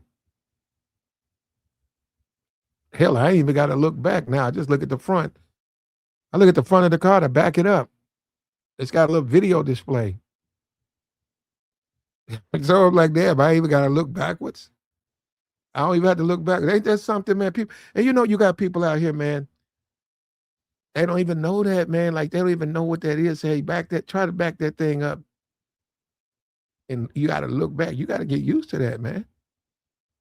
I know a dude, like I said on the last stream, it was a brother. I was a kid. It was a brother. He worked at the warehouse. The warehouse was probably, I don't know, half a mile. Not, just up, you go all the way up, you go through this block, that block, and then you make a left, and then boom, you pull into and a lot of people worked at the warehouse, right? And that man's transmission went bad. The only thing that worked was his reverse.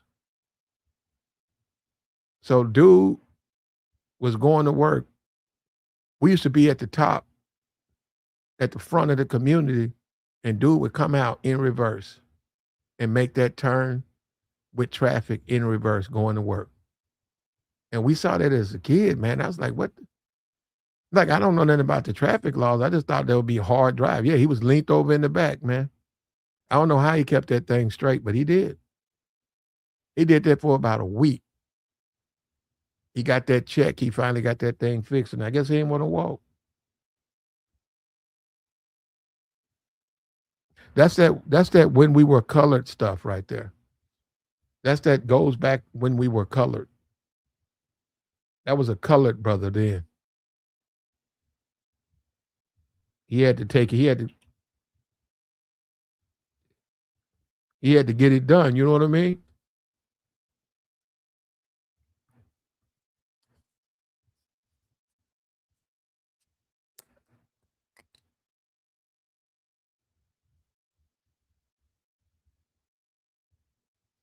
Guys don't know once you get married, you're gonna go broke, bruh.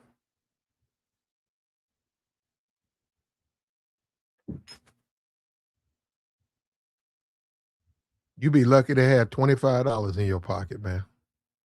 All that money go to the wife and the kids, man. You might be able to get you some, something out the machine.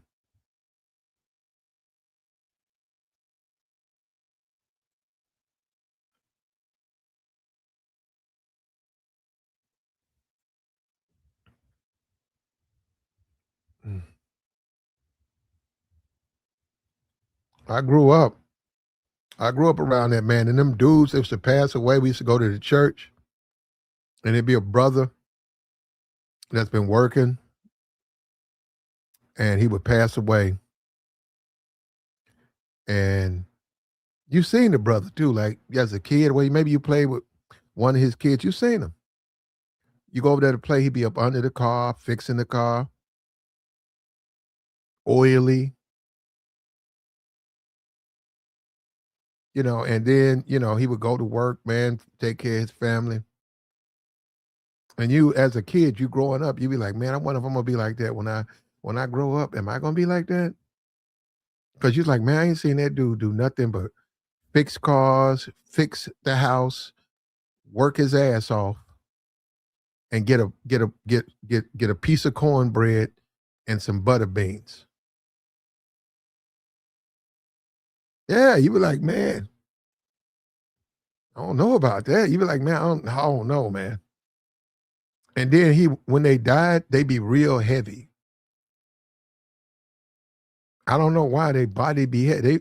If they die at 160, no, if they die at 200, when they put them in a casket, they be like 260. I don't know.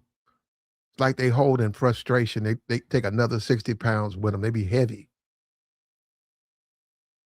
They die heavy.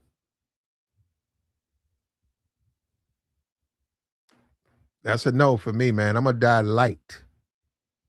I'm gonna damn near float. I'm gonna damn near. You ain't gotta bury me. I'm gonna take off. I'm not gonna die heavy. I promise you that. I'm not gonna die broke, and I'm not gonna die heavy.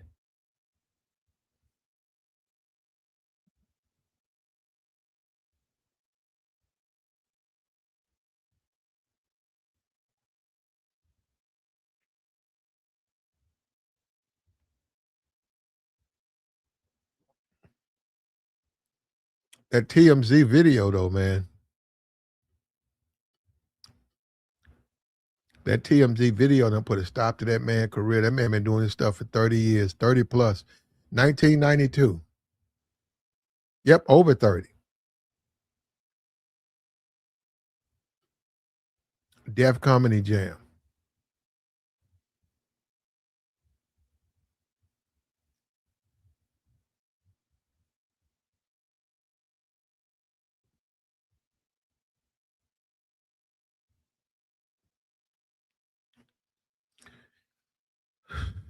And I saw Michael B. Jordan, man. He was at he was with his mom. That's a good brother. He was with his mom. That was his date. He wasn't running behind no thought. Isn't that something though, man? And isn't that the world though we live in now? You got a Michael B. Jordan when he's got to do a business event. He don't want his private life out there, right? So he'll go somewhere with his mom. Then you look at these dirt bags, right? They run behind this one, run behind that one. They making babies. They don't want to pay for their kids. The black community is ate up, bruh. It is ate to the bone. Man, I am so glad. I'm so glad I'm grown, bro. These dudes, and now you like looking at them and say, man, you know what you're doing? But they don't know, man. A lot of them are fatherless little boys.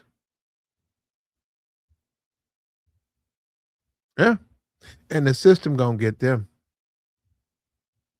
And that's the Negro. The Negro's whole, and then you look at these, even on these YouTubes, the Negro, though, his whole life is prison, streets, a baby comes out, prison, streets, a baby come prison. You know what I'm saying? You're looking at these dudes and say, man, that's how you want to, and that's how they want to live. That's exactly how they want to live. Irresponsible. The white man got to take care. What do you think jail is, man?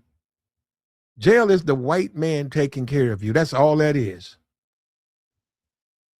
The jail is nothing more than a white man saying you uncivilized and you can't live amongst the people. So get your ass in jail for 3 years and I'm going to try to reteach you.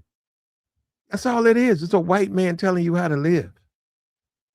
And you get out, what do? The same thing over and over.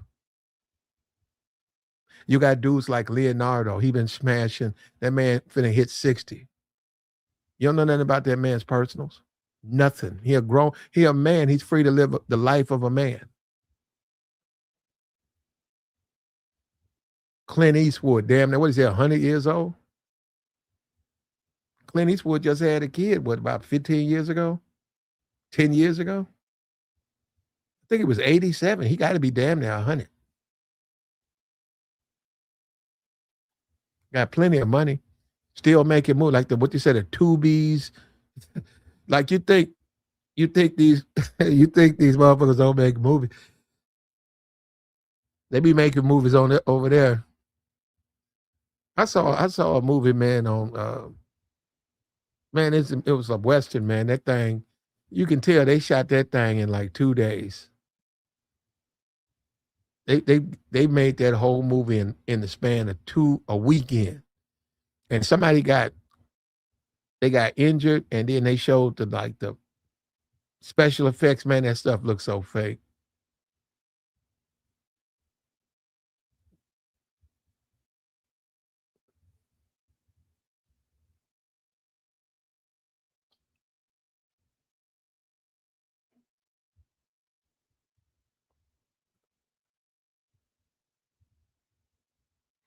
I'm from the days, man, I'm from them days when you're looking for the movies.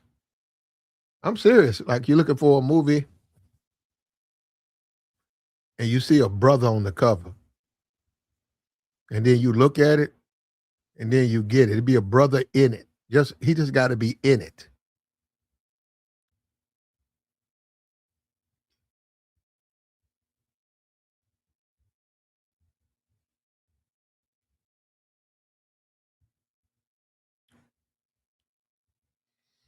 I'll tell you something that's flying up. Well, I'm not gonna go in there because you niggas wouldn't understand. You Negroes wouldn't understand. Anton, Corey's shows are canceled. And this is based off the video. We haven't seen the fallout of the jokes. We haven't seen it. If you go to Google, you're going to see just the comedy. I mean, just the TMZ video. Nothing's up there about those jokes.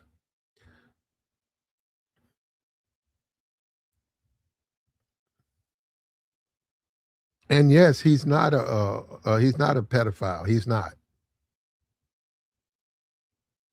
So people who say that he is that, there is some opportunity for a lawsuit. He's not. The jokes are one thing. To accuse the man of something, you got to have you got to be labeled that, which means that there was an investigation, there was some evidence, and there was a conviction. But just to say that because he told jokes, and this is the thing about YouTube. You say that, and nigga said, Platt, you making an excuse. I'm not making no fucking excuses. That's the way the law works. But then again, I'll join the train. He's a PDF. Okay. All right. You get no complaint over here. That's how it works. That's how YouTube work, right? The herd mentality. Everybody got to think the same way. Okay. Beta males.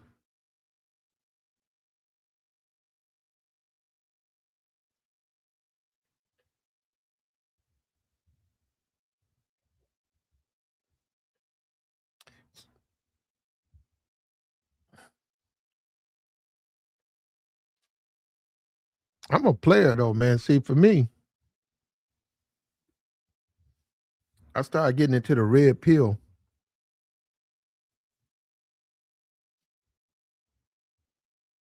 and romance and stuff. Red pill ain't big on romance. And that's what sort of red pill lost me because I like romance. I'm like, man, you out your. I'm very, very, very familiar with the red pill and the philosophy of the red pill. Believe that. But I like romance too. They're not into romance because immediately, if you like romance, then you're a beta male. If you want to do anything with your woman other than smash, if all you want to do is blow her back out, if you want to do anything with a woman, I'm talking about according to red pill. If you want to do anything with that woman, you want to go to a wedding, you want to hang out, with her fam. Hey, what? Graduation, you're labeled a beta with the red pill. And that's what we just different, man, because actually I like to do some of that stuff. I like music. And we joked about it. We joked about it years ago. What's the brother? Brian McKnight. Brian McKnight. we did the stream. I actually played the music. What one? You like a dream come? That, yeah. Back to one. Yeah. And I joked about it. Actually, like, and everybody knew the song. We liked that song. Ever crossed your mind? We like that song. And see, this is what Negroes tell me. When they don't like Brian McKnight, they be telling me they're not fucking. And I'm not trying to hate. I just when they say stuff like that, when you're around dudes and they say shit like they don't like Brian McKnight, it ain't even about all his stuff. It's like, you're listening to him. It's like, I don't like no Brian McKnight. You be like, man, this nigga, you not fucking. That's what that shit about. Ain't nothing wrong with no Brian McKnight. Nigga talking good, man. And women respond to him. What you gonna do, man? Play Mob Deep 24/7? You gonna play Tupac every 24/7?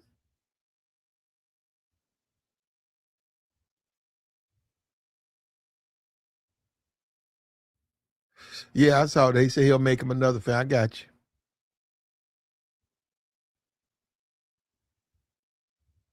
I remember a nigga told me he ain't like New Edition, man.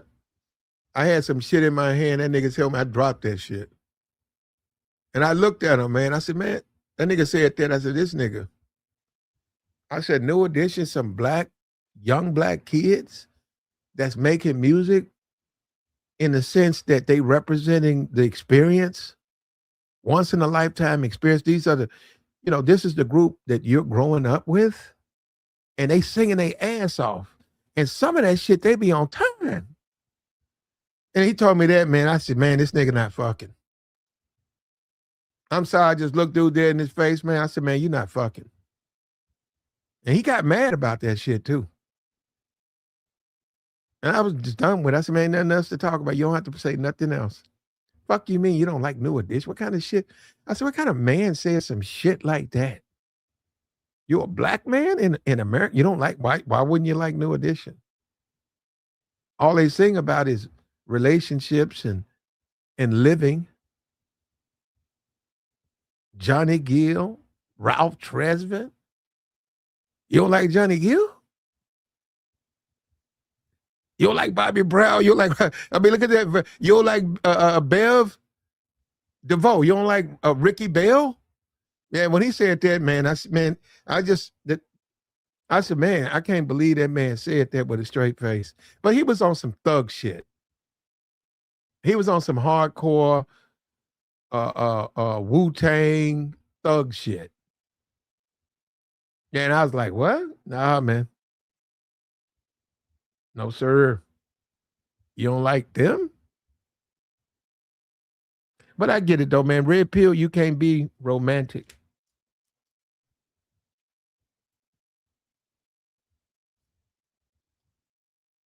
And I gotta get back into my I'm not a beta male, but I gotta get back into my songs, man. Shit.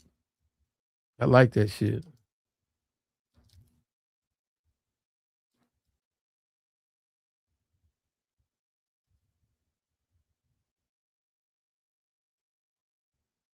I gotta get back into that, man. I like the nice crib, bachelor pad, um,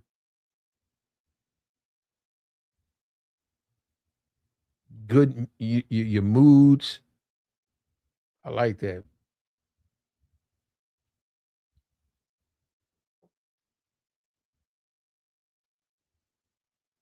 That's but most of these dudes, they strip club niggas. A lot of these niggas, all they do is hang out in front of strip clubs.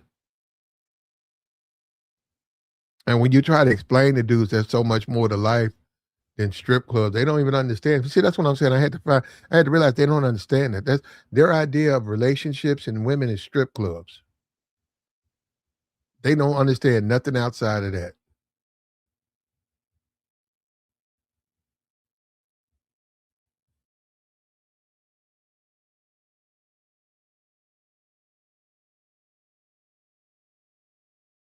The junt.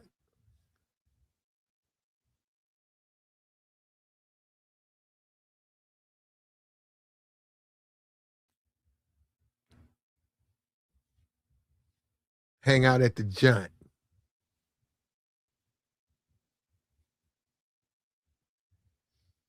They used to ban niggas out here. Out here, where I'm at, if you came in there, you weren't spending no money, they banned. They didn't just kick you out. You got banned. You had to turn over your ID, turn over your license. They put it in a file. You wrote it all down. They said, okay, get off the premises. If you don't, we're going to have you arrested. And they had to go through a list. It wasn't a long list, about 10, 12 people. If you was on that list, you couldn't come in there.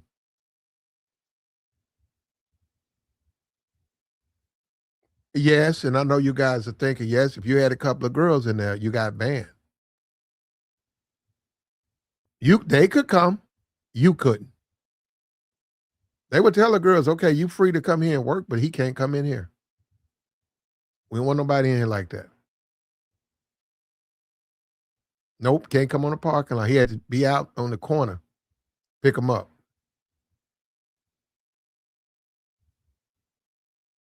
So sometimes you get on these YouTubes, I don't know what people be talking about. I seen a nigga get thrown out. He wanted a credit dance.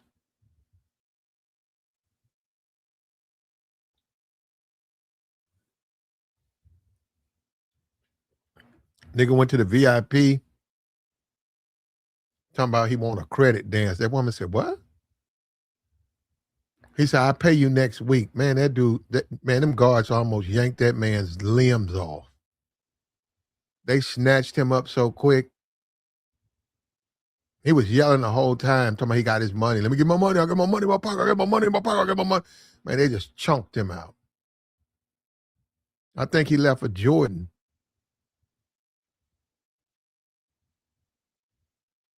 It was like a night. It wasn't an 84. It was like an 87. He left for Jordan. That nigga left. The nigga walked out of there with one shoe and a sock. Yeah, that taught me everything I needed to know. I said, man, you don't play with these strip club dudes, man. You better know what you're doing, man. Yeah, a lot of them dudes fresh out. Now them niggas is fresh out. Them niggas just touched the ground. Nigga just did 3.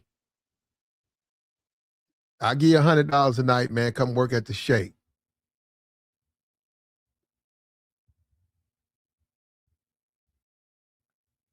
They're not very negotiable men.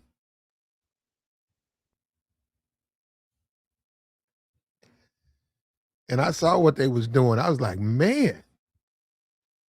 I said, man, that dude should have just paid for the dance, man, because god damn. He got to buy another set of shoes. You talking about not get a woman to look $40, man. Them shoes cost $115. You done lost a sneaker in this motherfucker.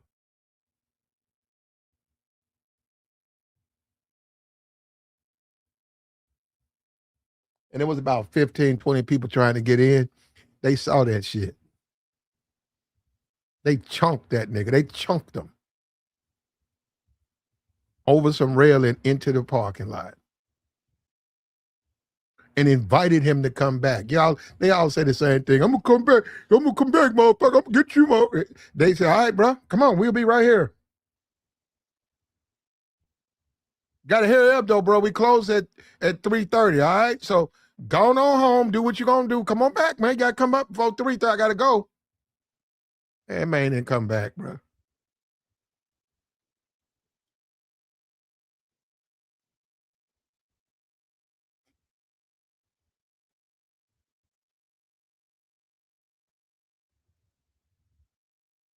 And I talk about my future, man. The future. I just happened to be there, man. Future showed up. I ain't never seen, but Future, you want to talk about gang, bro. Future. And people don't even associate him like that. Man, that man showed up. Man, I ain't never seen no shit like that. That nigga was on stage with about 100 motherfucking just thugs. But he got good music though. No, I like the March Madness. Actually, it's one of my favorite songs. March Madness that's my shit. I love March Madness. If you know, you got to catch him when he'll play. You don't know if that's the thing about these artists. Just like with Jeezy, you don't know what they're gonna perform. For me, I've been to like 2 Jeezy concerts. He never performs the songs I like. He just stands on stage talking about he a real nigga. And then he starts singing all that thug and shit, thug anthem.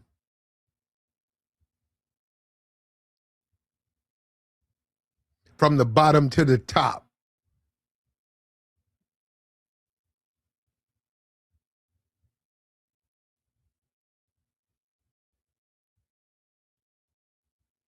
And then if a nigga say, hey man, so real niggas fuck with Asian bitches, you know, then niggas wanna fight. So I mean, I don't know what he is. All right.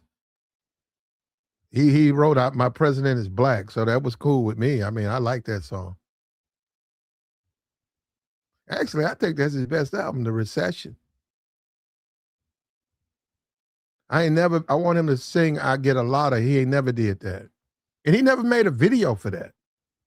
That's one of his best songs.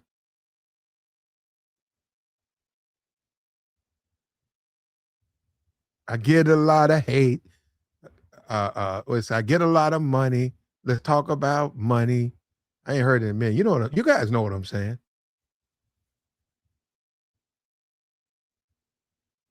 And for when Obama, man, and My President is Black, that's a fucking anthem. And he had to change that on BET. He had to change that on BET because they didn't want him to put it out like that. They was getting, Fox News getting heat.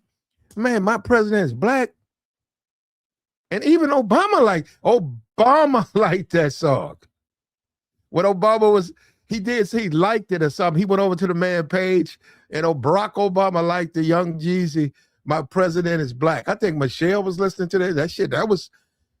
That shit was cool. And see, he don't sing that. He sit up there, bottom to the top,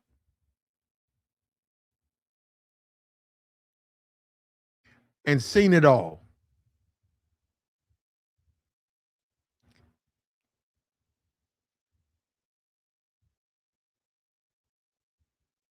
And see, Jeezy is a D-boy musician. The D-boys, they love Jeezy, man. When they play that, whatever, the dope boys go crazy. I seen it. You guys go to this concert. They run all on stage, bro. And that's that drama. That's the shit, though.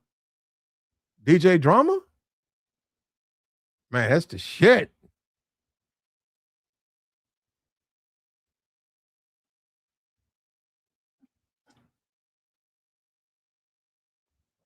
That's that I Love Lucy.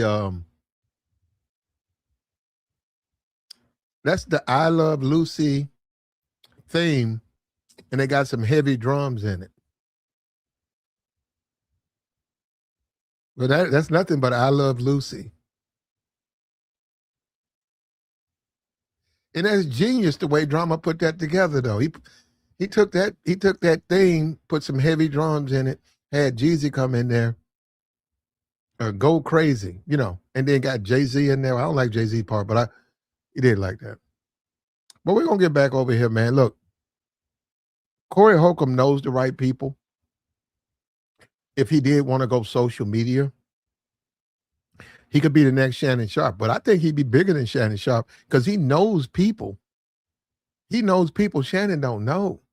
Shannon don't know nobody but D-list. He got people up there that's got YouTube channels.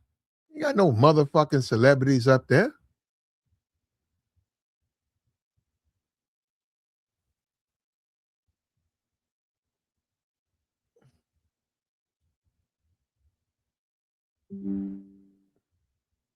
Like the stream, man.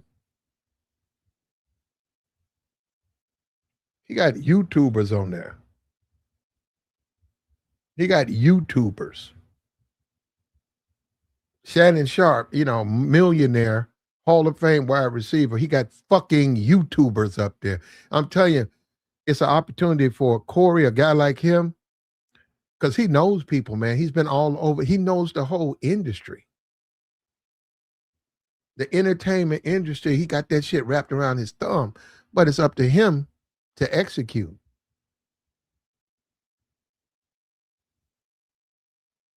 It's up to him to do that.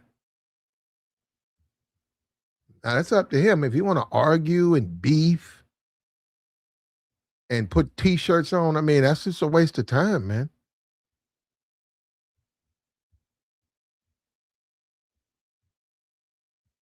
There's so much more. But then again, like I said, people, they don't know StreamYards. They don't really know the internet. They don't see how abundant things can be. For them, yes. We saw that then.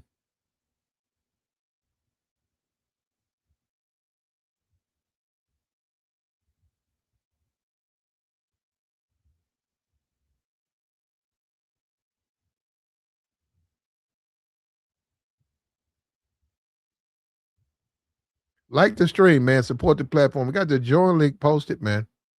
We got the join link posted. We'll take your thoughts, bad moves. And this is the thing. Hold on, let me say this. Corey or whatever, your people.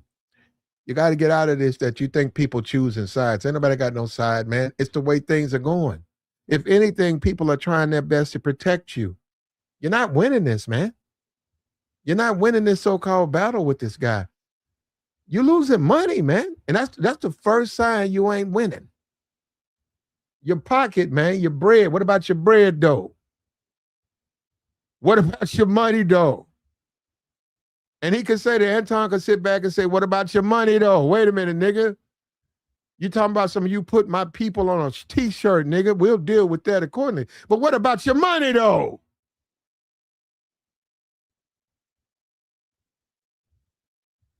That's what I'm saying, man. He say he trying to make millions with it. He ain't gonna make no millions with it. He'll make some money with it, but who gonna wear that? And where they gonna wear it? People, that's YouTube. What they gonna go to YouTube? Google's YouTube. I don't know what a festival or some shit like that. The YouTube, the Tubies, maybe there, but what? Don't nobody know who these people are, man. What's up with you, Joey? What up, Platt? What up? What up? Yeah, man. Yeah, they tearing Corey ass up, man. I don't know, Platt. He got new members and he doing his thing a little bit, but man, I don't know. I ain't wishing the bad for Corey, but hey, it don't matter what age you is. You gotta learn how to take accountability and responsibility. You out here talking crazy and you thinking that people ain't gonna feel no type of way behind what you doing. And hey Platt, you know what I thought about? He went down two paths that people really, really judge people by. Them messing with them kids and beating on women. I'm like, you in a double whammy, But see, Corey. he ain't even the kid, the jokes. I don't know where the joke's gonna go. The jokes haven't even bubbled up like that. If you go on Google, it's all about the video. TMZ, shows canceled, TMZ, shows canceled, TMZ. It don't say nothing about inappropriate jokes about minors. So we don't even know if that's the next phase of this. Yeah, I feel you. Nah, I seen it on TikTok. A lot of people was talking about Corey dealing with the younger people. But yeah, I ain't hear too much about TMZ speaking on it or nothing like that. You know what I'm saying? So he keep going at TMZ talking about they taking him down, but I ain't seen him post nothing about them videos and all that stuff. You know, you seen the guy Flacco and a lot of the content creators talk about it, but I ain't see nobody. I ain't see TMZ post nothing about it. So he keep pointing at TMZ. Nah, it's the internet. They The on your thing ass. Go ahead, and Platt. the thing about Flacco, poetic Flacco, is, and that's all it is, YouTube, nigga. I don't get it. You can't have it both ways. If you want to be a moral authority, you cannot be over there on no jumper. And this is the thing. I don't care what they do on no jumper. I'm not saying they should change anything. I'm saying if you're going to be a moral authority, you can't be on no jumper.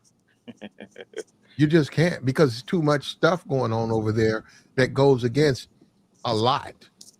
You know what A I'm saying? whole lot. I agree with you, Platt.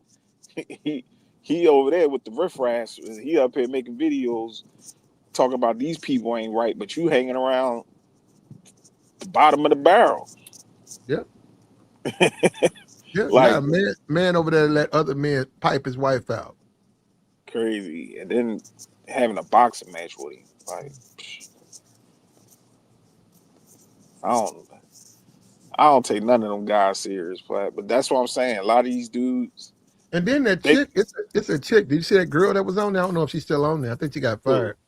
Oh It yeah, was a she was snapping. She was fighting ready to fight somebody. Yeah, she I, ran three of them niggas up out the motherfucking off the studio. I said, damn.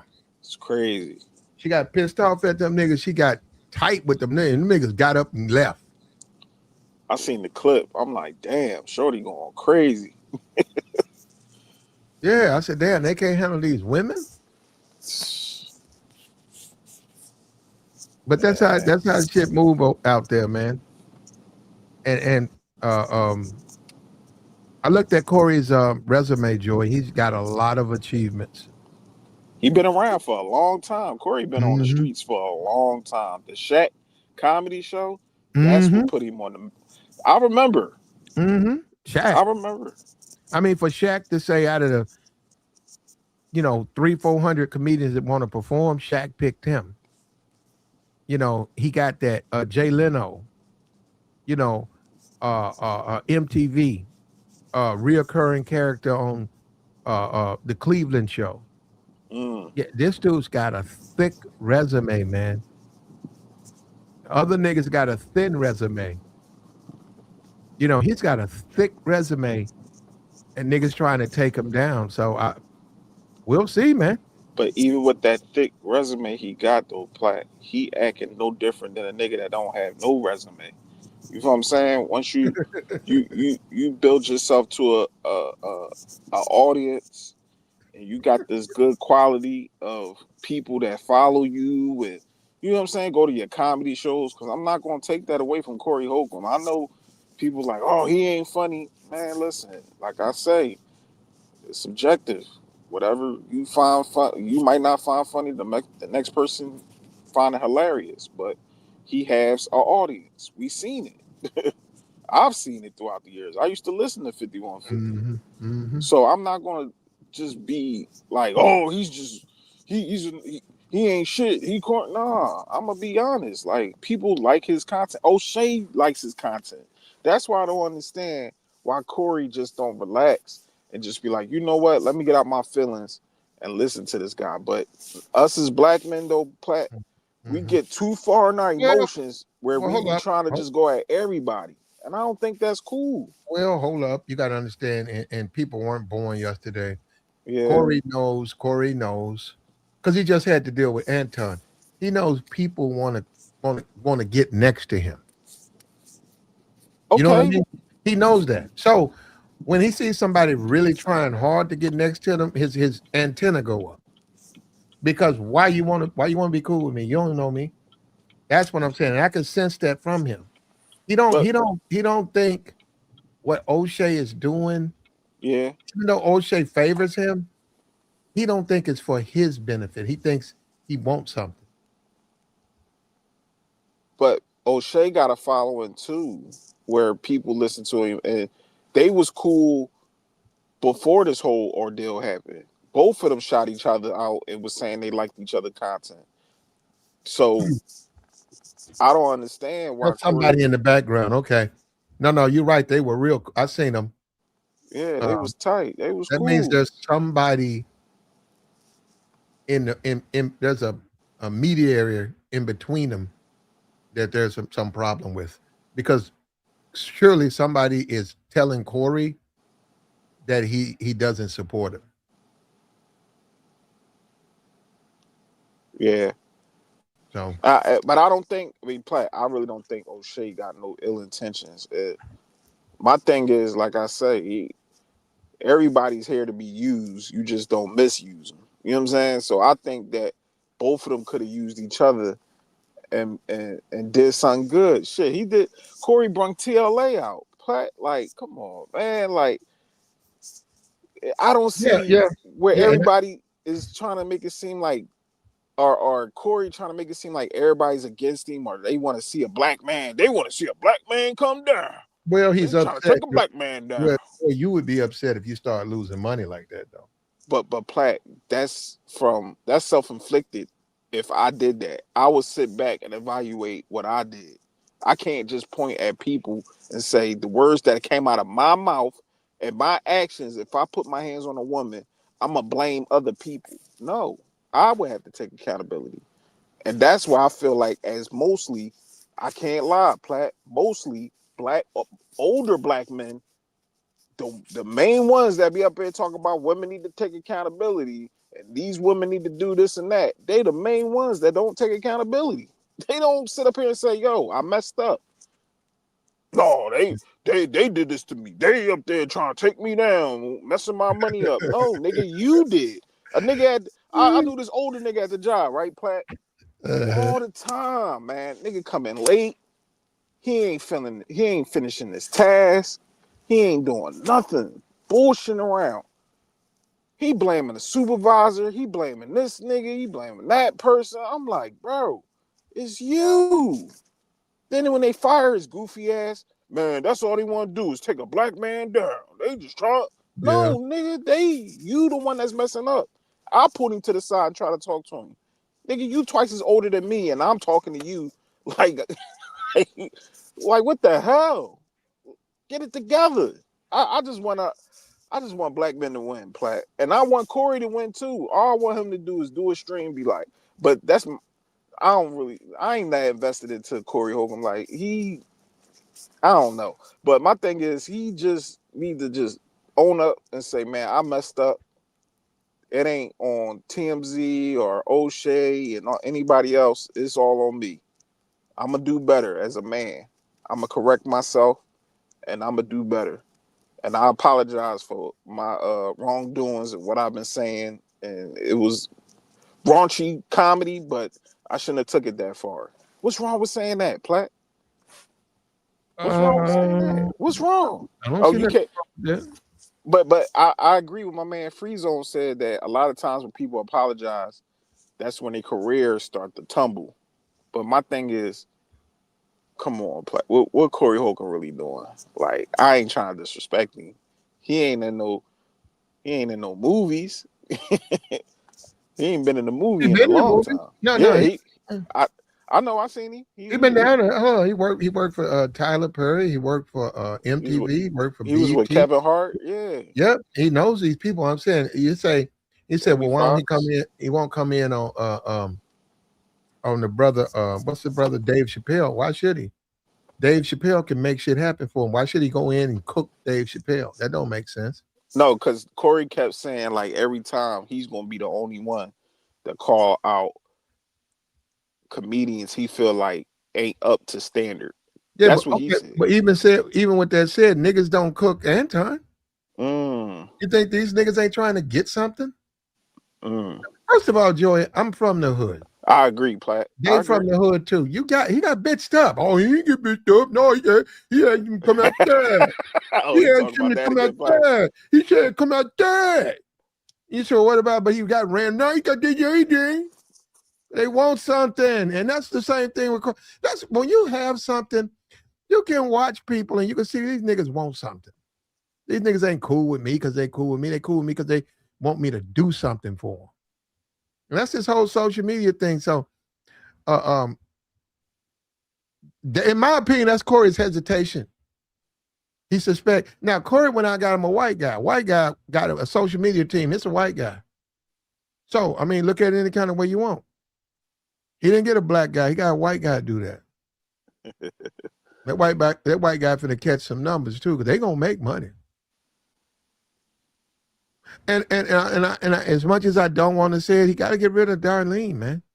Oh, You whoa, Platt. Why? this is what Donald Trump.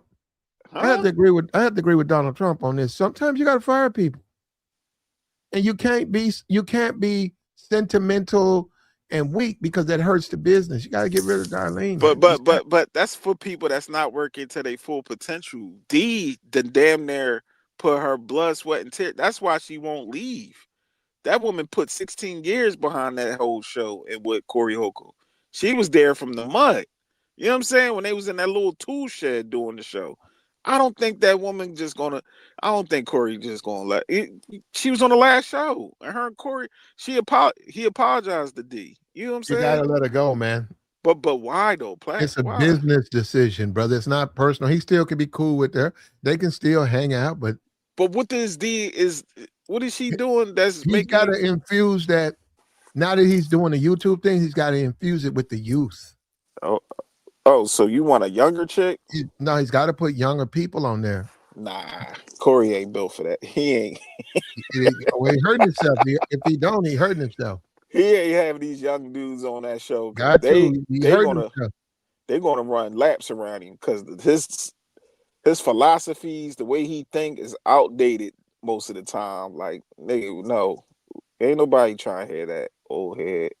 They gonna look at him sideways. And I know Corey Holcomb be talking some of that red pill shit at times, but younger women and men, they ain't gonna click, Platt. They gonna start beefing by the time you know it.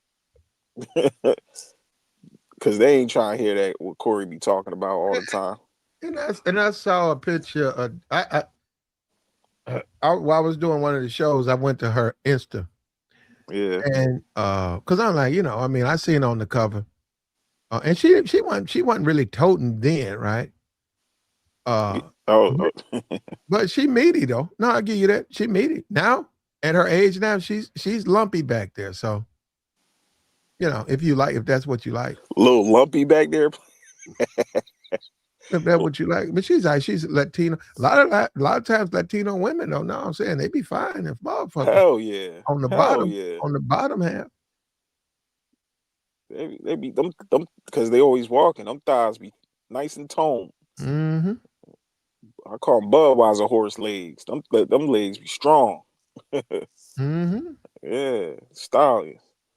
But yeah, I don't know, Platt. I wish Corey. I ain't gonna say I wish. He kind of he do.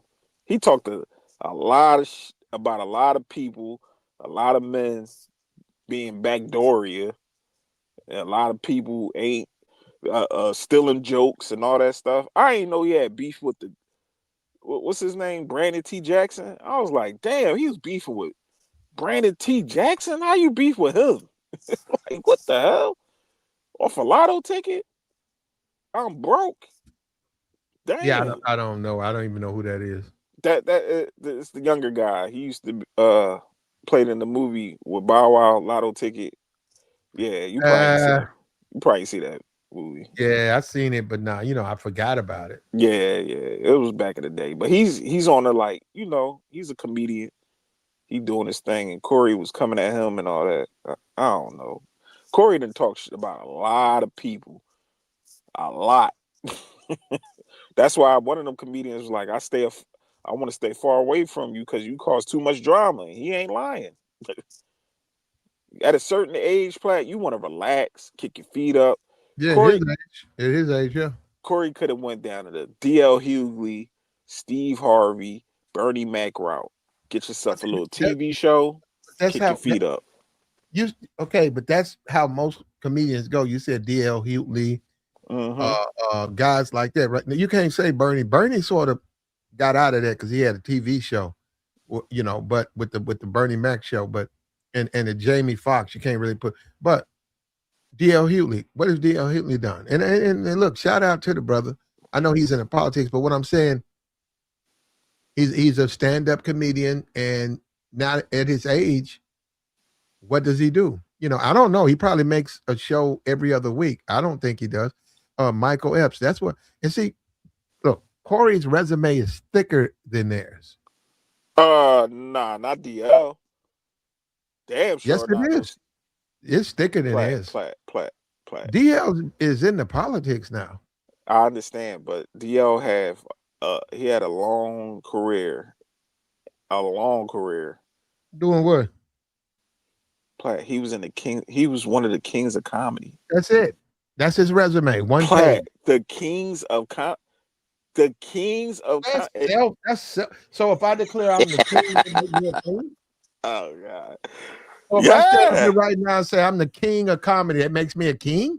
If you up there with that's top, self-defined. That's bullshit. All of that was bullshit. King of comedy, queens of comedy. They called themselves that, man. It doesn't matter, but still, it does matter. That was a big deal. The kings of comedy, the queens of comedy, like, come on, man. There wasn't no damn queens or no kings. Come on. Oh, dang, Platt. Oh, man, we gotta wake up. We messed up, man. I'm trying to wake up there, Platt. Why you don't respect that resume? They weren't making the money like them white comedians, man. That's the hell they was. No, they wasn't. And no, they not now. Them white motherfuckers were selling out shows, bro. Oh no. We ain't gonna bring up the white people. We know selling out stadiums, man. You talking about? I know. I think at the time they came out, I think Jerry Seinfeld. I think the money he was making way more money than them. He was going crazy. I ain't gonna lie. You got no. Chris Rock went on that. Chris Rock way better than those. All four of those guys. Chris Rock. Martin Lawrence is better than them. I can't believe you, brother. You tripping. Come on, Platt. But we can't. You woke up this morning tripping. You tripping. Talking sideways. Yeah. That nigga said in the kings of comedy. You tripping, bro. Maybe I'm tripping, but the kings of comedy, that was a big deal. And they shows was popping.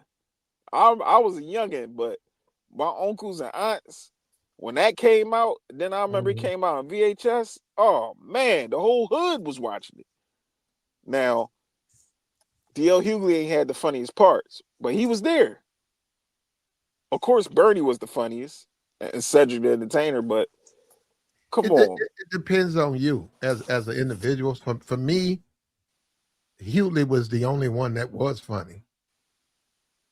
Because we just different. That's what I'm saying. I thought he was D.L. Hughley is like people I grew up with. I mean, like was in class with, hung out with. He's exactly like them.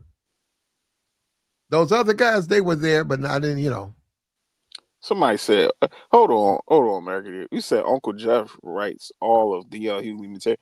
I don't know about that, bro. Hey, he possibly could have been writing for DL, but I ain't gonna say just because he was writing for him, he should be the kings of comedy. Nah, if Uncle Jeff probably was writing for him, he hit the punchlines like he, you know what I'm saying? Just like with Chris Brown. People write for him, but ain't nobody singing them motherfuckers like him. You know what I mean? It's how you deliver them jokes too. You know what I mean? But I ain't taking that away from Uncle Jeff if he was writing for DL, but I don't know. We ain't that's not nothing to throw underneath the bus, Platt. And then to say that Corey Holcomb got a better resume than DL, I mean, that's up for debate, I guess. But I never seen a comedy joint where Corey Holcomb was like the top guy. Like, yo, you heard that Corey Holcomb I agree. I agree. I agree. stand up? That stand up was all we remember No, is no, no. just He's the got Shaq a All Star. he's got a following. Um, when you had Richard Pryor, you had like a Red Fox, and this is before the TV show. So you had Richard Pryor, but then you had off to the side was Red Fox and Moms Mabley, and these people had followings, but they were never mainstream comedians. Then we know Red Fox and the stuff he was doing on his comedy shows. He was just on his TV show. He wasn't doing the same thing. Yeah. Completely different. So, but his comedy was real raunchy. But no, in no kind of way was he even close to being the best comedian. Who? DL? Fox, Red Fox. Oh, Red Fox. When you talk about Corey Holcomb, I'd say Corey Holcomb, if you want to transfer it, I'd say he's like what a Red Fox was. You can say that. That ain't a bad argument, but Red Fox is definitely a legend. He had a sitcom. Corey should have he should at least had a sitcom like how Omar Epps got on Netflix, something like that. He had that black Jesus joint he was in. That was funny. I ain't gonna lie. Corey got he got a resume, but I don't know, Platt. Yeah, I hated Sanford and Son, man. And I you was, gotta understand, our family was just different. I hated that shit though. why? It was a broke nigga. They had a A junkyard. no, it was a broke nigga in a junkyard. Old, and all up in his kids' business. Now, man, I was like, I don't see this shit like this, man. I ain't like that shit. Man. Him and his son lived together. They ran the little junkyard business. I ain't like that. I wasn't feeling it. You big dummy. I actually liked it. That was my first introduction to Puerto Ricans because I don't even know what they are till Sanford. So it's a brother that's on there. I don't know. He might be passed away. He was the Puerto Rican guy. I liked him. Whatever his name was, he was Lamont's friend. I used to get on him all the time. Sanford used to get on a Puerto Rican dude all the time, right? Yeah, he used to say some crazy stuff about him too. And he was racist to him. It was like Norman Lear. He was real. He was like he wasn't, but he was like the Black Archie Bunker, but he wasn't. But they made him sort of like him. But no, I just didn't like Sanford and Son. I didn't like the theme. I didn't like the whole thought of niggas broke in the ghetto. We got to get out of the ghetto. Hold on, Platt, but you like the Good Times though. Good Times, that's a classic. And them niggas was broke. They were, but they were funny though.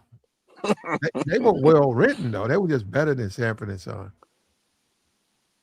You might got a point. Yeah, I could watch a couple episodes of Sanford and Son. But yeah, it's like an old nigga that was angry with a junkyard. And he used to curse out the older lady. I forgot her name. That was his sister-in-law. Yeah, sister-in-law. She was a better actress than he was. I mean, she was. I mean, I know niggas don't want to hear that. Aunt Esther was much better than Fred. Fred wasn't even a good actor. Fred was a comedian. Yeah. He was like, Edna, I'm coming home. He used to hold his chest like he catching a heart attack. Yeah, weak shit there. You want to talk about a beta male. You niggas always talking about betas. You got a nigga running around there talking about he coming home to his wife. Oh, Your wife passed, bro. You over here talking about, oh, I'm on my way, Elizabeth. I'm on my way. yeah, Elizabeth. That's some beta male bullshit, bro. And see, back then it wasn't no beta male, but I knew that's why I ain't like that. It just fucked with me. I was like, I don't like this shit. That was beta male play? I guess. That's some beta male shit. And another thing, it wasn't no real nigga, you know. I hate to go there. Wasn't no real nigga at the bitch on there. I ain't fuck with no shit. I ain't look at no shit like that. Was a little shorty nigga, man. The son had a little yeah, didn't he? I thought he had a little girlfriend. Yeah, but they weren't really popping like that. Lamont Sanford. Nigga had a fro with a mustache. What'd you say, Black? No, they had what's his name? Negro. Thank you. You just woke me up. Oh, what was Rollo? Rollo. There we go. Rollo. Oh yeah, Rollo. Rollo was on there. That's The right, Rollo. light-skinned- That was my nigga. That was my nigga, man. Rollo. Rollo light-skinned reminded old me head. of the whole hood. Whoever that character was, he's passed away now. It was a brother used to be on Sanford and Son. His name was Rollo. He used to hang out with Lamont. He had the little pimp hat on. He had the little velvet shirt. He was like all the brothers in the hood, man. And I just like you want to talk about relate. I could relate to Rollo. I couldn't relate to that old nigga in the junkyard, but I could relate to the Rollo. He was cool, man. And he passed away. He was a good brother, man. And I can't remember everything he did, but he was a good brother, man. You remember him, Rollo. He used to dress like all the niggas in my neighborhood, man. Like identical. The little velvet, that little button down, the slacks, the shoes, the little pimp hat with the little curly fro, with the long sideburns. Yeah, he was on. Yeah, you never see people like that on TV, but they put him on there, and that's how my pop used to look. That's what I'm saying. You see what I'm saying? My pop, his name was Goldie. Your pop name was Goldie? His name Goldie. Okay. That's how I got older. I'm like, Pop, why you call you Goldie? Until somebody told me. I'm like, oh, okay. Now I get it. Man, my dad used to ride through the neighborhood, right? And he used to hang his head out, say, "What's up, pimpin'?" My uncle used to do that. Yeah, I was a little kid, man. We be going to school. He'd be let the window down. And he'd be out there, "What's up, pimpin'?" And the people you look out, and they be like, yeah, they put their hand up. Yeah. And they stop. "What's up, pimp?" He said that about 1,000 times, man, growing up. I was like, what the hell? I didn't even know what that was. He had But I his mean, those arm were out the dudes. window plaque. Those were the dudes he knew, man. Those were his friends. And he would just ride through there, man, and shout out and scream that out, man. And you growing up looking at that and saying, what the hell is he talking about? You certainly ain't gonna tell him not to do it, but I'm just saying, he do that shit all the time, man. I used to miss them days, man. The old heads riding around, listening to the old jams with their arms out the window. Those are the good old days. Hey, what's up, Peppin? How you feeling, Yeah. young blood? And sometimes he would pull us over. I'm talking about the fam, right? Not the mom, but the fam. And he'd be a dude. He'd be like, "What's up, pimp?" And they'd be talking, and then some hoes would pop out. And we was kids. We thought those were his sisters or something. And they just be looking in the car, looking at us. And I didn't know what that was. I'm saying I know what it is now, but then I was just a kid. I thought his sisters, they dressed a funny kind of way. Yeah, he'd be talking. He might reach in his pocket, give him $20. Maybe they older. Maybe they, was gambling, playing dice, poker. And he'd be talking about, man, that nigga did this and all that. And they be going back and forth. And then he'd get back in the car and then he'd take us to school, man. Good old days, boy. Yeah, that's when the black community was the black community, bro. It was, Platt. I ain't gonna lie. I was young, but It was tight back in the day, man. Everybody looked out for each other. Everybody, even the little neighborhood corner store. You get a cut. If you was a young boy out here in the East Coast, they give you ice cream. You get a haircut, Mm-hmm. and Yeah, fresh everybody hit the chop, fresh fresh chop, chop. and you Mm-hmm. hit the basketball court. You know what I'm saying? Then you go get yourself a. They used to have penny candy. Go to the candy store. Mm-hmm. You get your bicycle. I had my bike. Had this Mm-hmm. little cute little bunny on the back. She just got her hair done. We was Mm. riding. we was riding. Like, we Mm. was riding outside. Me and my Don't even homies. get me started on that, man. I don't even get me started on the females because I don't because this is a YouTube and because I know how these niggas are. We know Plat. I was in the black community, bro. Y'all playing with that. We was outside. You hear me? The sisterhood took care of a nigga, bro. Believe that. Yes, sir. They was there for a nigga, bro. Red, all of that shit. My niggas, I used to go to my niggas' house, hanging out with them. They sister was on one. Mm. He was just freak, man. I'm saying we're in the age of twerk, right? In the internet. Wasn't really no internet. So man, You they used you to had to throw be that outside. man, they used to throw that thing, man. You be like, damn. They used to You come in the room, man, throwing that thing for a nigga, man. you was outside. You had some motion. A couple dollars in your I was a pocket. kid. I wasn't really having I had no motion. I was a kid. But I'm just See, saying, I hung around the older guys, Plat. So I was driving. I was like 13.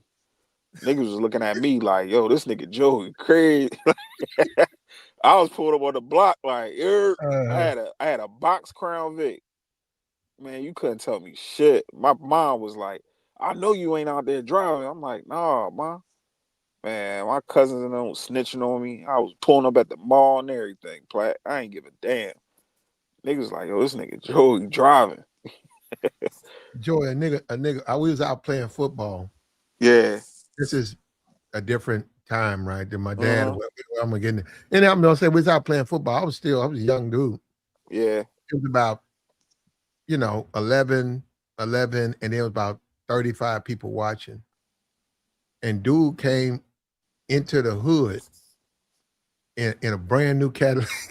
Mm. And the police was two police cars was right behind him. So we was playing football. We stopped because the nigga came right to the field. We saw him come in, he had the lights on, and the cops were right behind. He still was driving.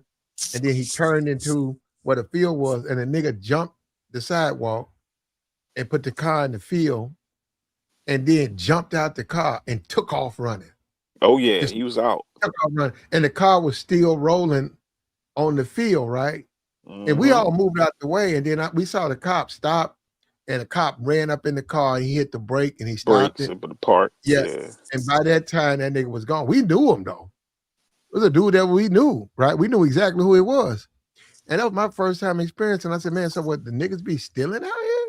Stealing them cars. I swear to God, other than TV, never seen it. Dude ran, it was a ditch. He ran, jumped in the ditch, and was gone. All you see was Young hands nigga. and feet just going. Niggas Yeah, out. I said, damn, he knew to let the car roll toward a building while he run. They stopped it and they looked around. And I didn't know what to think, man. And like the next day I saw dude, he was walking around the neighborhood. I was like, ain't none of my business, man. I was like, damn. I always seen that Plat. Nigga jump out the car, cops, and they be hopping. Seen niggas hop the gate with no hands. I'm like, damn, this nigga should have been a track star, cuz he out. But you They, know they what, Joy? You know what them niggas couldn't do? what? They could steal cars. They could thug it up. They could knock niggas out and do all that shit. They could slang. They could serve. They couldn't Mm-hmm. play no sports. Some of them could, but they ain't took it to They that couldn't play. extent. We used to, sometimes, man, we would invite them niggas, be like, yo, man, you want to get in? And the nigga be up there, be like, all right, fuck that. Yeah, be like, all right, I'll play for a minute. Nigga get in there. Nigga get his ass knocked. Get his ass wrecked. He didn't know how to protect himself. You know, everything said he come Yeah, around the they don't know corner. the fundamentals, Platt. If they Yeah, learn they the did. fundamentals, they be They chilling. don't. I know a couple niggas that's in the hood. They was athletes, like natural athletes, but they just didn't want to learn the fundamentals. And you know how niggas was back in the day. They ain't want to go to practice. They just was pass me the ball, or let me run the ball, or let me throw the ball. I'm like, nah, you gotta learn the fundamentals first, bro. No, I ain't got time for we all that. we had a big time dope dealer. That nigga had like 2 Cadillacs. That nigga had so much money, and rarely was he on the top. Right?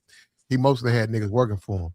Yeah, And just that day, man, it was a slow day, and we was playing. He was like, "Yo, man, let me play." And we looked around, you know, and he was like, "Yo, man, fuck all that, nigga, let me play." We said, "All right, man." We put him on the team. yeah. That nigga was in the backfield. Joey, He was garbage. I was playing linebacker. It was, and I had my other people with me. They were stronger and bigger than me and faster than me. Yeah, And he was in the back, Joey. We looked at him because he don't play with us, right? yeah. So he like, "Yo, man, we looking at him. He's like, he was leaning left, and we could see that they finna pitch the ball left, right? We see it because he don't know how to play. Joy, he pitched that ball to him. We hit that man so hard. Did he fumble? we knocked the dope out that nigga, man. We Yeah, he hit that fumbled. nigga so hard. Nah, and then the nigga, well, he wanted to quit because he was embarrassed, right? So we did. He came back again. He was leaning. Not like nobody told him, "Hey man, you're leaning right. You leaning left.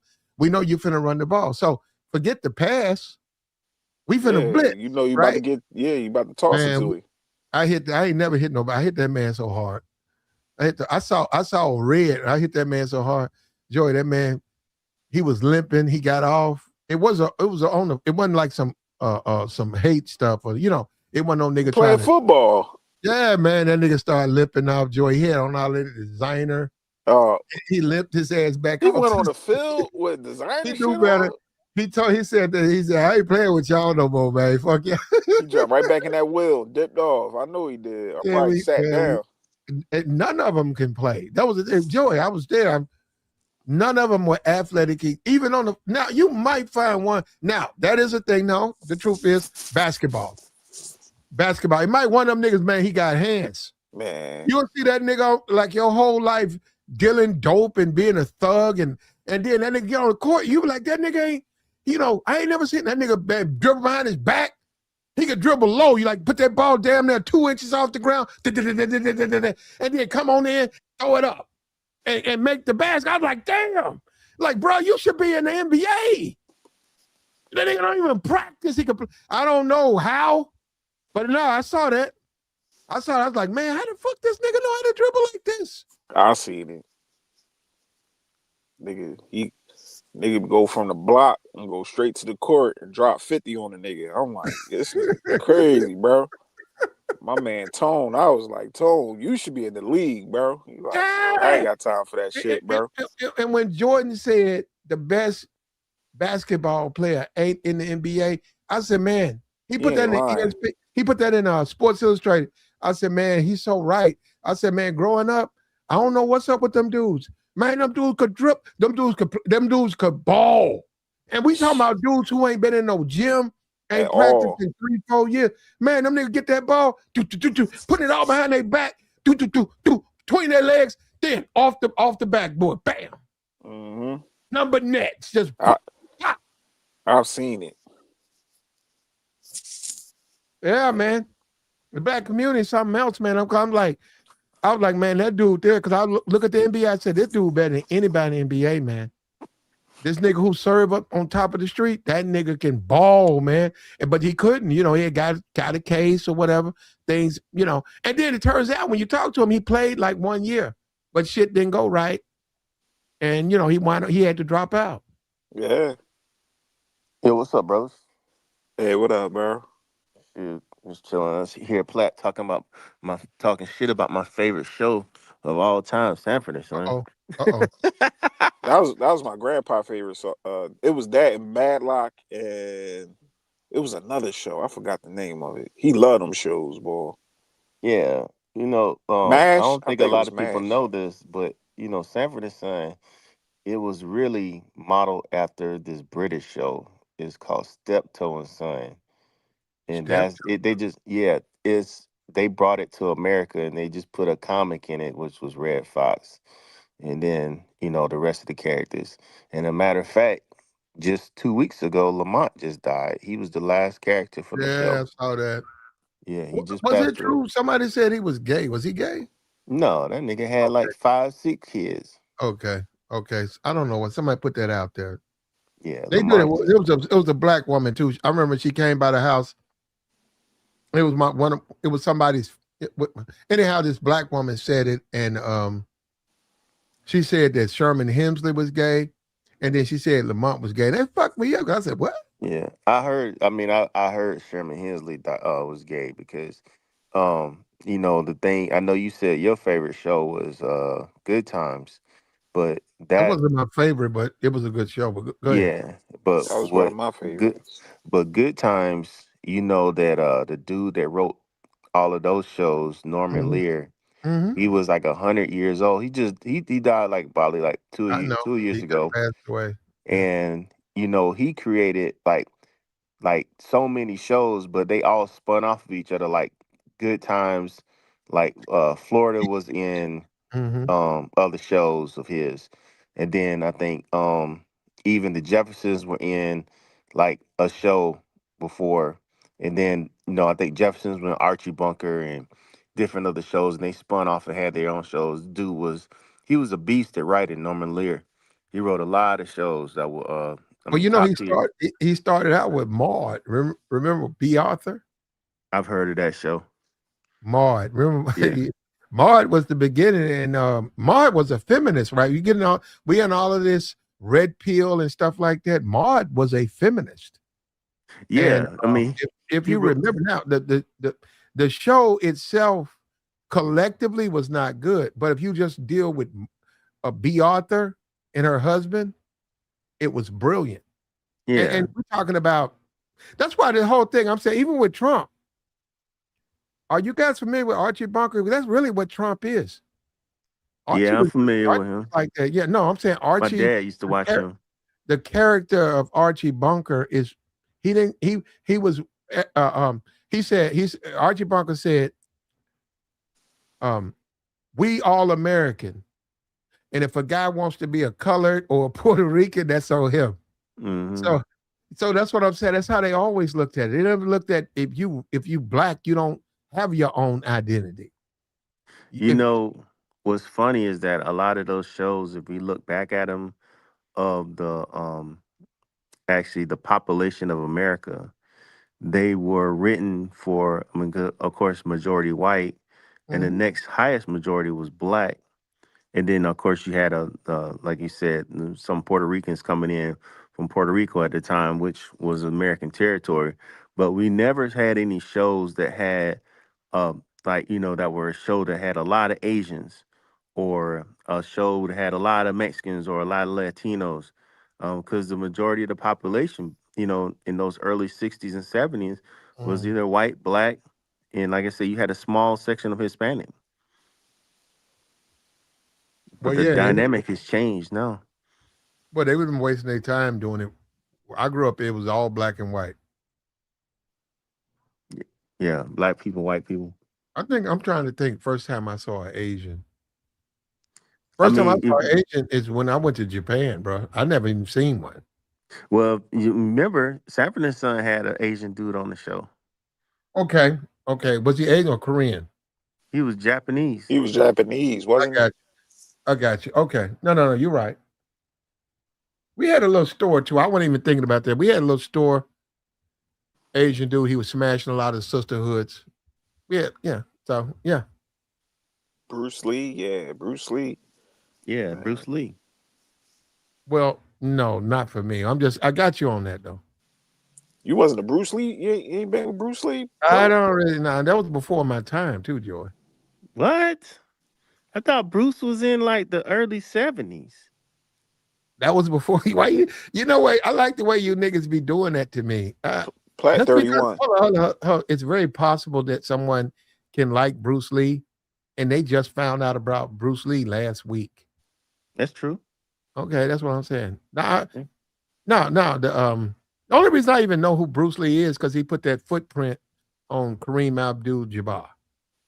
I don't even know who Bruce Lee is. That we used to make, well, niggas used to make fun of that.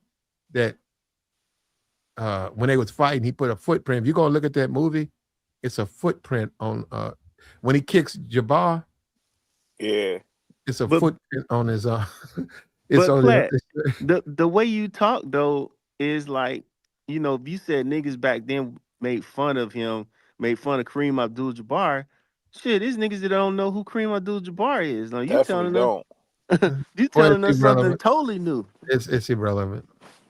We talk about the Vietnam War. I wasn't in the war, but I know a lot about. I'm saying we just do YouTube. YouTube thing is just YouTube. People got to understand. People try to date each other, but some people know. We just. It's about do your research. Yeah. But my favorite theme, right? And I don't know about shows, but theme. And when I found out about it, right, I was a big Love Boat fan. The Love Boat. My That grandma was loved that show too. Yeah. yeah, yeah. No, not necessarily the show, the theme. The theme song. Oh, all Yeah. right. You had the brother on there with the big mustache, Isaac. Yeah, with that thick ass mustache. Uh-huh. My uncle had a thick mustache like that. What's the guy? And he began to rock steady. My uncle looked just like that nigga, boy. That thick ass mustache and that fro. That's Spinners. That's the Spinners. Spinners. There you go, Pat. Yeah, nigga. I don't know what it was with the mustache, but niggas had them Jones back in the day. That nigga Yeah. said that nigga said Alf. Well, you know what? I mean, no, Wasn't that no. the alien I little knew a thing? chick though. I knew a chick. She was crazy about Alf. Yeah, wasn't that the little puppet, the alien? Yeah, Yeah. no, she liked Alf. She liked Alf. I knew what you were talking about. She just loved Alf. She watched it and she liked him. I don't know what it meant. Now, if she was Let dating me me, I don't know what that means. I mean, let me ask you brothers a question. And I noticed we say it many times on different panels, and even though we're talking about this, even the shows back then, you would hear this word. So, and play, you just said it a little bit ago too. Like, I'm a real nigga. And nigga this and nigga that. There used to be a guy who had a radio show and he was on Sirius XM. I don't know if any of you guys used to subscribe to that, but it was a black man. His name was Joe Madison. I used to listen to him all the time before he passed away. I heard his name. Yeah. Yeah, he used to call himself the Black Eagle. And one day on one of his shows, he said, he was talking to his younger staff members, and he said, I think Trump said something like, hey, we're gonna have to get the paddy wagon and come get him. And people were like, "What is a paddy wagon?" Said he said, "Wait a minute, y'all don't know what a paddy wagon is?" Like, nah, what is that? He said, "It's funny that y'all know, because we black nigga, but paddy was a derogatory term for Irish people mhm. because they used to get drunk and they used to bring out the wagon to carry him away or take him to jail." And then he said, all of these words that even derogatory terms for Hispanics, for Italians, for Irish, they all went away. But he said for some reason, the N word, we can't never get past that. We gotta even call each other that. So that's why I wonder, what is a real nigga? Well, it would be up to everybody's individual definition. And why can't we get past that word? Well, We embraced it. okay, well, for me, when you say a young Jeezy, right? Like I said, I go to his show, he don't play the songs. Like, hey man, why don't you play some uh uh what's the name of this song? I get a lot. Want to play? Hey man, play. He don't want to play that. He want to play all that thug shit, all that I get a lot of that. yeah, That's all my that shit. bottom to the top and all that I'm a nigga thug shit, right? And then I'm a nigga, I think it's a proclamation. It's defiance. It's a proclamation in this society, and it's a symbol of defiance. That in the face of everything, I'm still, I'm a black man, and I stand in defiance of those against me.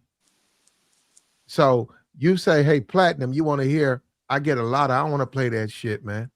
I'm gonna play bottom to the top where my niggas at. Where my niggas who really move that shit at. This for y'all, shit like that. Where my niggas who done did a bid. If you did a bid, put your hand up. And then no, that's a Jeezy, but that's a Jeezy concert. You can't go to these concerts and expect these concerts to be Justin Timberlake. That's Young Jeezy. Real nigga can be a term of you can consider it as encouragement. Like that's a real nigga right there, bro. The way we But how use do it you in our define term. it though? Like You I'm saying, defined like it as a lot in of it, a because a lot character of times nigga is meant to be ignorant. ignorant. No, But but now, but that's the term that we flipped the terms over and make it into our own thing. If you haven't noticed when black people speak on stuff. You feel what I'm saying? Like a nigga is definitely is supposed to be ignorant. But we say a real nigga because he keeps it real. You know what I'm saying? And everybody look at each other like in some way, like, oh, he's just a nigga. No, this is a real nigga right here. You get what I'm saying? He ain't a nigga. He's a real nigga. He keeps it 100. You know what I'm saying? Like, it sounds wild, but that's how we look at. That's how the urban, the inner cities, the hoods. so let That's me ask you this: what up. if a white man come up and say, "Man, this is a real nigga right here," You want to be you want Yeah. you want to be honest with you? In yeah, my go ahead, city, go ahead. you go down South Philly, you might hear some white guys call each other real niggas, and might call a black man a real nigga. And ain't nobody gonna fight. Ain't nobody gonna feel no type of way. People just gonna be like, "Oh well, hey, he's a real nigga." Yeah, you'll hear them declare themselves that. You'll hear black people affirm it and say, "Yeah, that's my nigga, man. Now what the fuck you talking about? That's my nigga." Yup, Yeah, you right, Platt. Yup, that's just my the way nigga. it is, man. I don't know if it has, like I said, it's individual. So I like what somebody put the comment in the chat. Our people refuse to advance themselves. That's why. Because every other group has gotten rid of those terms. Like even if you said, if I don't know when the last time I've ever heard the word spit, yeah, that used to be a term for a lot of Hispanics. I ain't never heard that. Even if you you, say a derogatory term against, small hat, yeah, you yeah. know, I got it. I got it. We don't have to repeat it, brother. no, we ain't saying it. I'm just saying if you say that term, You just did though. You call I them never small. said the term. I never said the term. You call them small heads. I just said small hat. That's a derogatory term. No, it's not. No, it's not no more, Platt. No, that ain't no. The small hat is not a derogatory term. The word they used to be called with the K, that was a derogatory term. I got you, man. But when all is said and done, Ooh, look at the uh, chat. Everybody throwing out them old words that we ain't seen in a long yeah, time. other when all is said and done, other races, they don't come from the position of black people. They've never been discriminated against. They've never been held back the way black people have. What? No. Black, Who has? I'm listening. black. You said they never been discriminated against. What do you think a Holocaust was? Okay, held back like black people. I'm listening. Okay, Hispanics, Nope. Irish, Nope. Italians. Nobody. You said never. When these people came to America, you don't think they were discriminated against? Not like black people. You don't think so? They just became I white. know That's all so. it is. I They know they, so. they just transferred themselves into whiteness. No. Nobody You did. you ever seen that No, movie? no You other guys ever? group. Hold up, brother. No Yeah, other go ahead. group Go ahead. ever been treated the way black people have been treated. And we get it. Other people have been enslaved. We get it, but not like black people. When you say Jim Crow, nobody else suffered under Jim Crow like black people. Nobody else ever was. You got to understand, black people are citizens. We got black people who would go to the military, do and come out with a medal of honor. He still was considered less than any white man. You could be a white barber and you could talk down to him. And you could say that you're more patriotic than him just because you're white. This man was on the battlefield. He saved lives. He's out. He wants to just start his life. Nobody's been treated the way black people. Jim Crow, sharecropping, exploitation, civil war. Nobody's been treated like black people. Nobody. Not even close. You say, well, look at the black community. Yeah, look at it. A lot of that is remnants of the mistreatment they got in America. Now, if you do want to say a group that's similar, the American Indian, the way they did the American Indian, they took warriors and put them on a reservation and said, we'll feed you food stamps and welfare and don't hunt the buffalo. We're going to sell the buffalo. That destroyed them. That's not how they existed. They were warriors. They were hunters. They didn't want nobody to get them no food stamps and liquor. So you could say them, but you can't bring up Italian. It's not even close.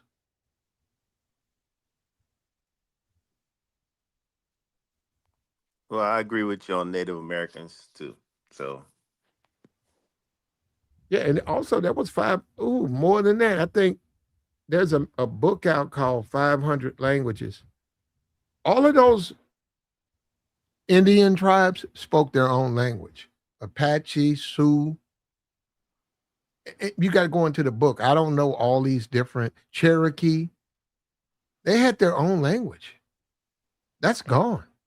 yeah, You say Japanese, Chinese, Korean, individual languages, right? All those Indians, they spoke their own language. And when they wiped them out, the language is gone. And then they taught them what? English.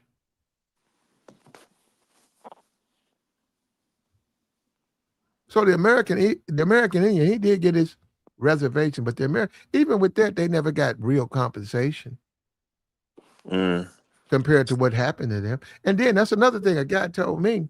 We talking about years ago. He said, "Hey man," he said, "Black people." He said, "Black people screwed up." He said, "Look at us." He said, "We're gonna be just like the American Indian." And I'm like, looking. He said, "When last time you seen American Indian?" I said, "Man, I seen one or two." He said, "You ever seen a family? You ever went into KFC? You ever went to the mall? You ever went uh, uh, out and about, and then you see an Indian, there go his wife, there go his kids." And I had to tell him the truth. Never. I said, I ain't never seen a family. I said, I seen one or two of them, but I ain't never seen a family Indian. He said, there you go.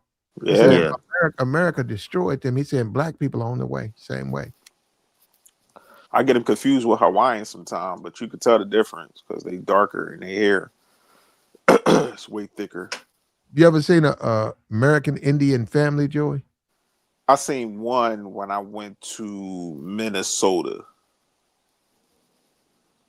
Yeah, I've never seen an American Indian family, and a lot of times the only way you're going to see American Indian family, you have to be somewhere around these reservations. That's the only way you're going to see Mm. them. But if there's no reservations in your state, you more than likely are not going to ever see them. And that And and that tells you the impact of white supremacy, racism, and how it works to get rid of that. It cuts through them. What's this gender divide, right? Black versus white, black women, black men. Look at this big gender. So that's what I'm saying. Under white supremacy, it's going to cut to that. Where it's going to eventually, you're going to see you got, it's going to be rare to see a black man, black woman, two kids. maybe, yeah, 50 years, maybe 100 years from now, it might be. I mean, but we'll be long gone, and these conversations will be probably not brought up again. But I know one thing, like I said, to start the conversation off, is that I think us as a people, we need to get beyond that word.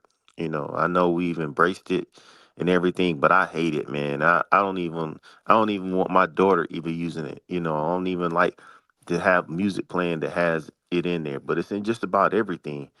And like I said, I don't even want the future generations to embrace it. Just get rid of it, so it can be just like the other derogatory terms used against Mhm. other races. So it's never even Yeah, heard from again. we're Yeah, never it gonna ain't going do nowhere, that. bro. Yeah. Yeah, yeah. So you might as well just yeah. I be I, seeing But I you I know understand what what you're though? saying. I I've I see noticed in a white lot of people. media now they bleep it out. I Well, noticed no, a lot of I media see. bleeps it out. I can go on Twitter and I can look at a white woman fighting a white woman, and within that fight, she's calling that white woman a nigger. Take that nigga, you like looking at it and saying, what? Now I'm saying it's the age of YouTube. That word they've taken that from. You said black people use it as a term of endearment. Whites have taken that word. They're trying to take it from black people and say, I'm gonna use it too. But didn't they give it to us? And they just taking it Yeah, back? they want it back.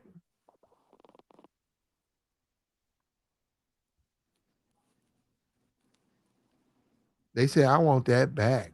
Give me that back. I see that all the time, man. When they be fighting, I seen a white dude call a white dude, and I seen that a bunch. Spanish, Puerto Yeah. Ricans, all Huh? of them. You Yeah, go in New they do. York, all of them. Everybody calling each other nigga. Right. That's I why I like said this it's this different brother out in, here. there's a comment that said black people ain't going nowhere. They have been trying to get rid of black people for hundreds of years. But you think about it, if you think about like, the amount of babies that are deleted every year and who leads that charge. Just think if they would have never deleted all those children, how many what the black population would look like Yeah, today in America. but why did they delete them? Pregnancies and maybe like I said, just Yeah, no. irresponsibility, Hold up, promiscuity. Drew. I agree with you. I don't support deleting kids. All right, I think a woman should take it to term, right, Yeah. and offer it up to an orphanage, right. And then you say, well, there's a bunch of black babies that nobody wants anyhow. I agree, but I would still say take it to term and offer it up to an orphanage. Other than if the option is delete it, take it to term, offer it up. You never know. At least the kid has a chance. It ain't the best, but you can't just say if they would have took it to term and kept it, that would have everything would have been like the black community would have been so great. No, I said we would have had a higher population.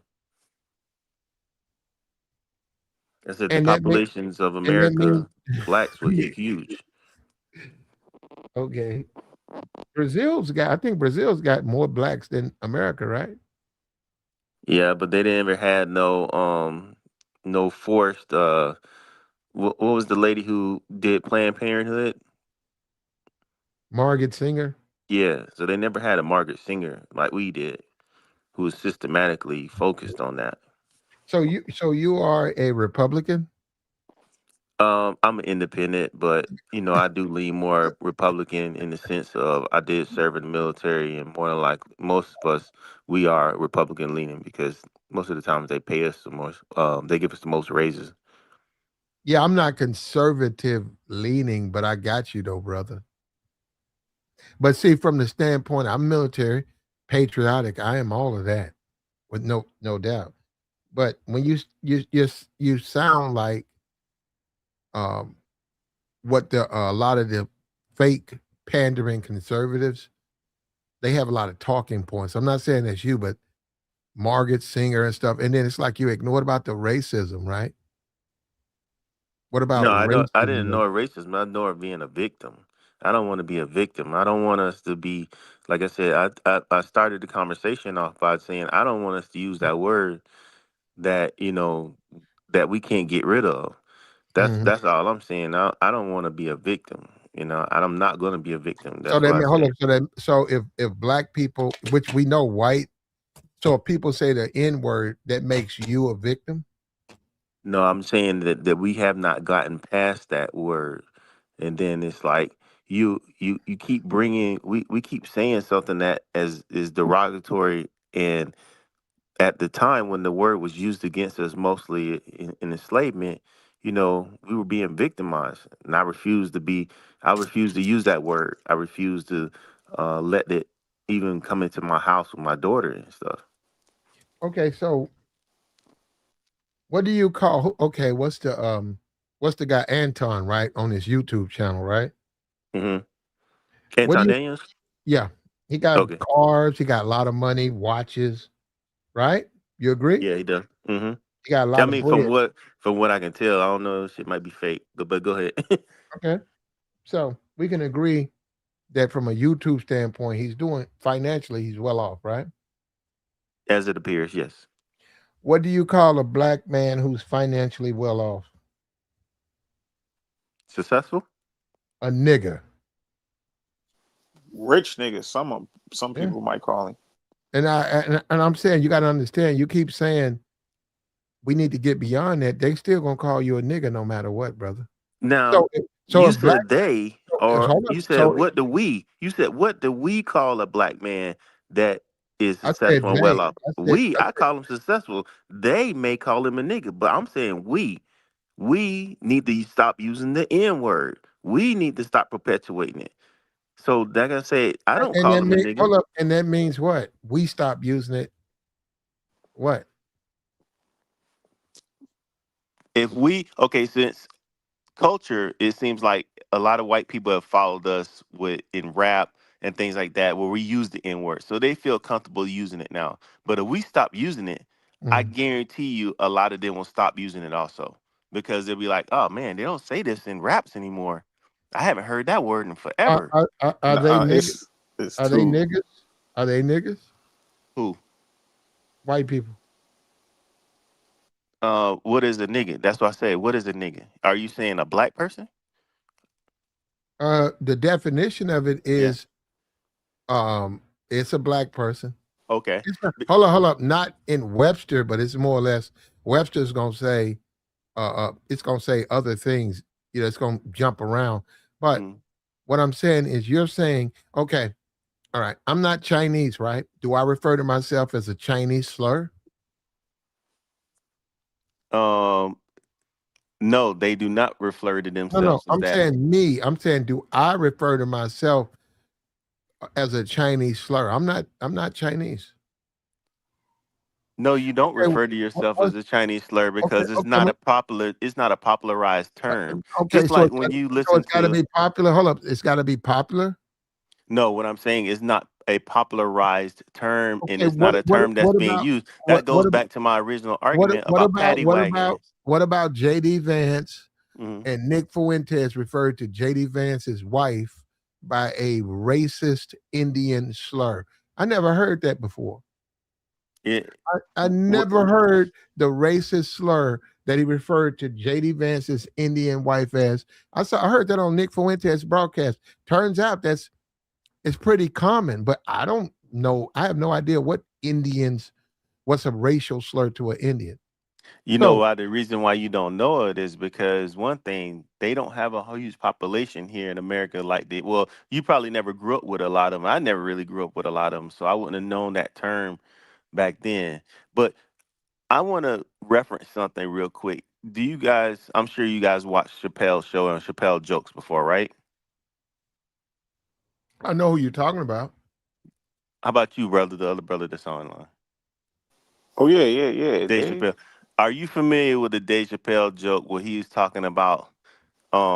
He used, I guess he was at a show or something, Oh yeah, and then yeah, the yeah. I producer remember pulled him that. in the back about using F word, right, towards Where he could homosexual say the people, N word. Yeah. but he could say the N word, and he said, "Why? Because Dave, you are." Mm-hmm. And Dave said, "No, I'm not." Mm-hmm. So I think we need to look at it as that. Like, I'm not that. Mm-hmm. That's not me. I'm not claiming that. Mm-hmm. So because you let these white folks say, okay, well, he's a nigga, so he can say it. No. Now you're right on that. Hold up. On your side of the fence, you're right. I've never understood that. That would be toward the liberal side, where they think if a person is a certain race, it's okay for them to use racial slurs when people in general say nobody should use racial slurs. nobody should use a slur, period. Right? But yeah, you do. That is liberal philosophy. If an Indian person wants to refer to himself as a racial slur from an Indian, then it's okay. If a black person wants to do it, then it's okay. That if a white person wants to call himself a racial slur, it's okay. But you don't see that from the conservative side. They said nobody should use racial slurs. People try to use the N word to give it less power.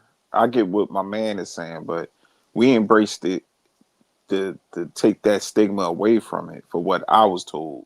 You know what I'm saying? So people used to just call each other nigga.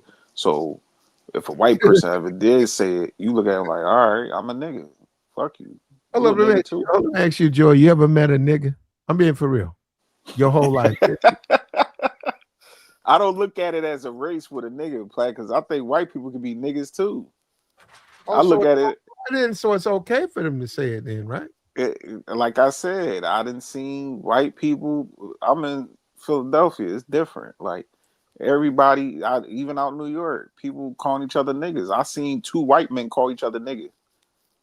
Like literally, like you a nigga. Ignorant. But you know what? But It grabbed your attention, didn't it? It grabbed your attention, though. It grabbed my attention, but the way I looked at it was like, oh, he's saying basically he ignorant.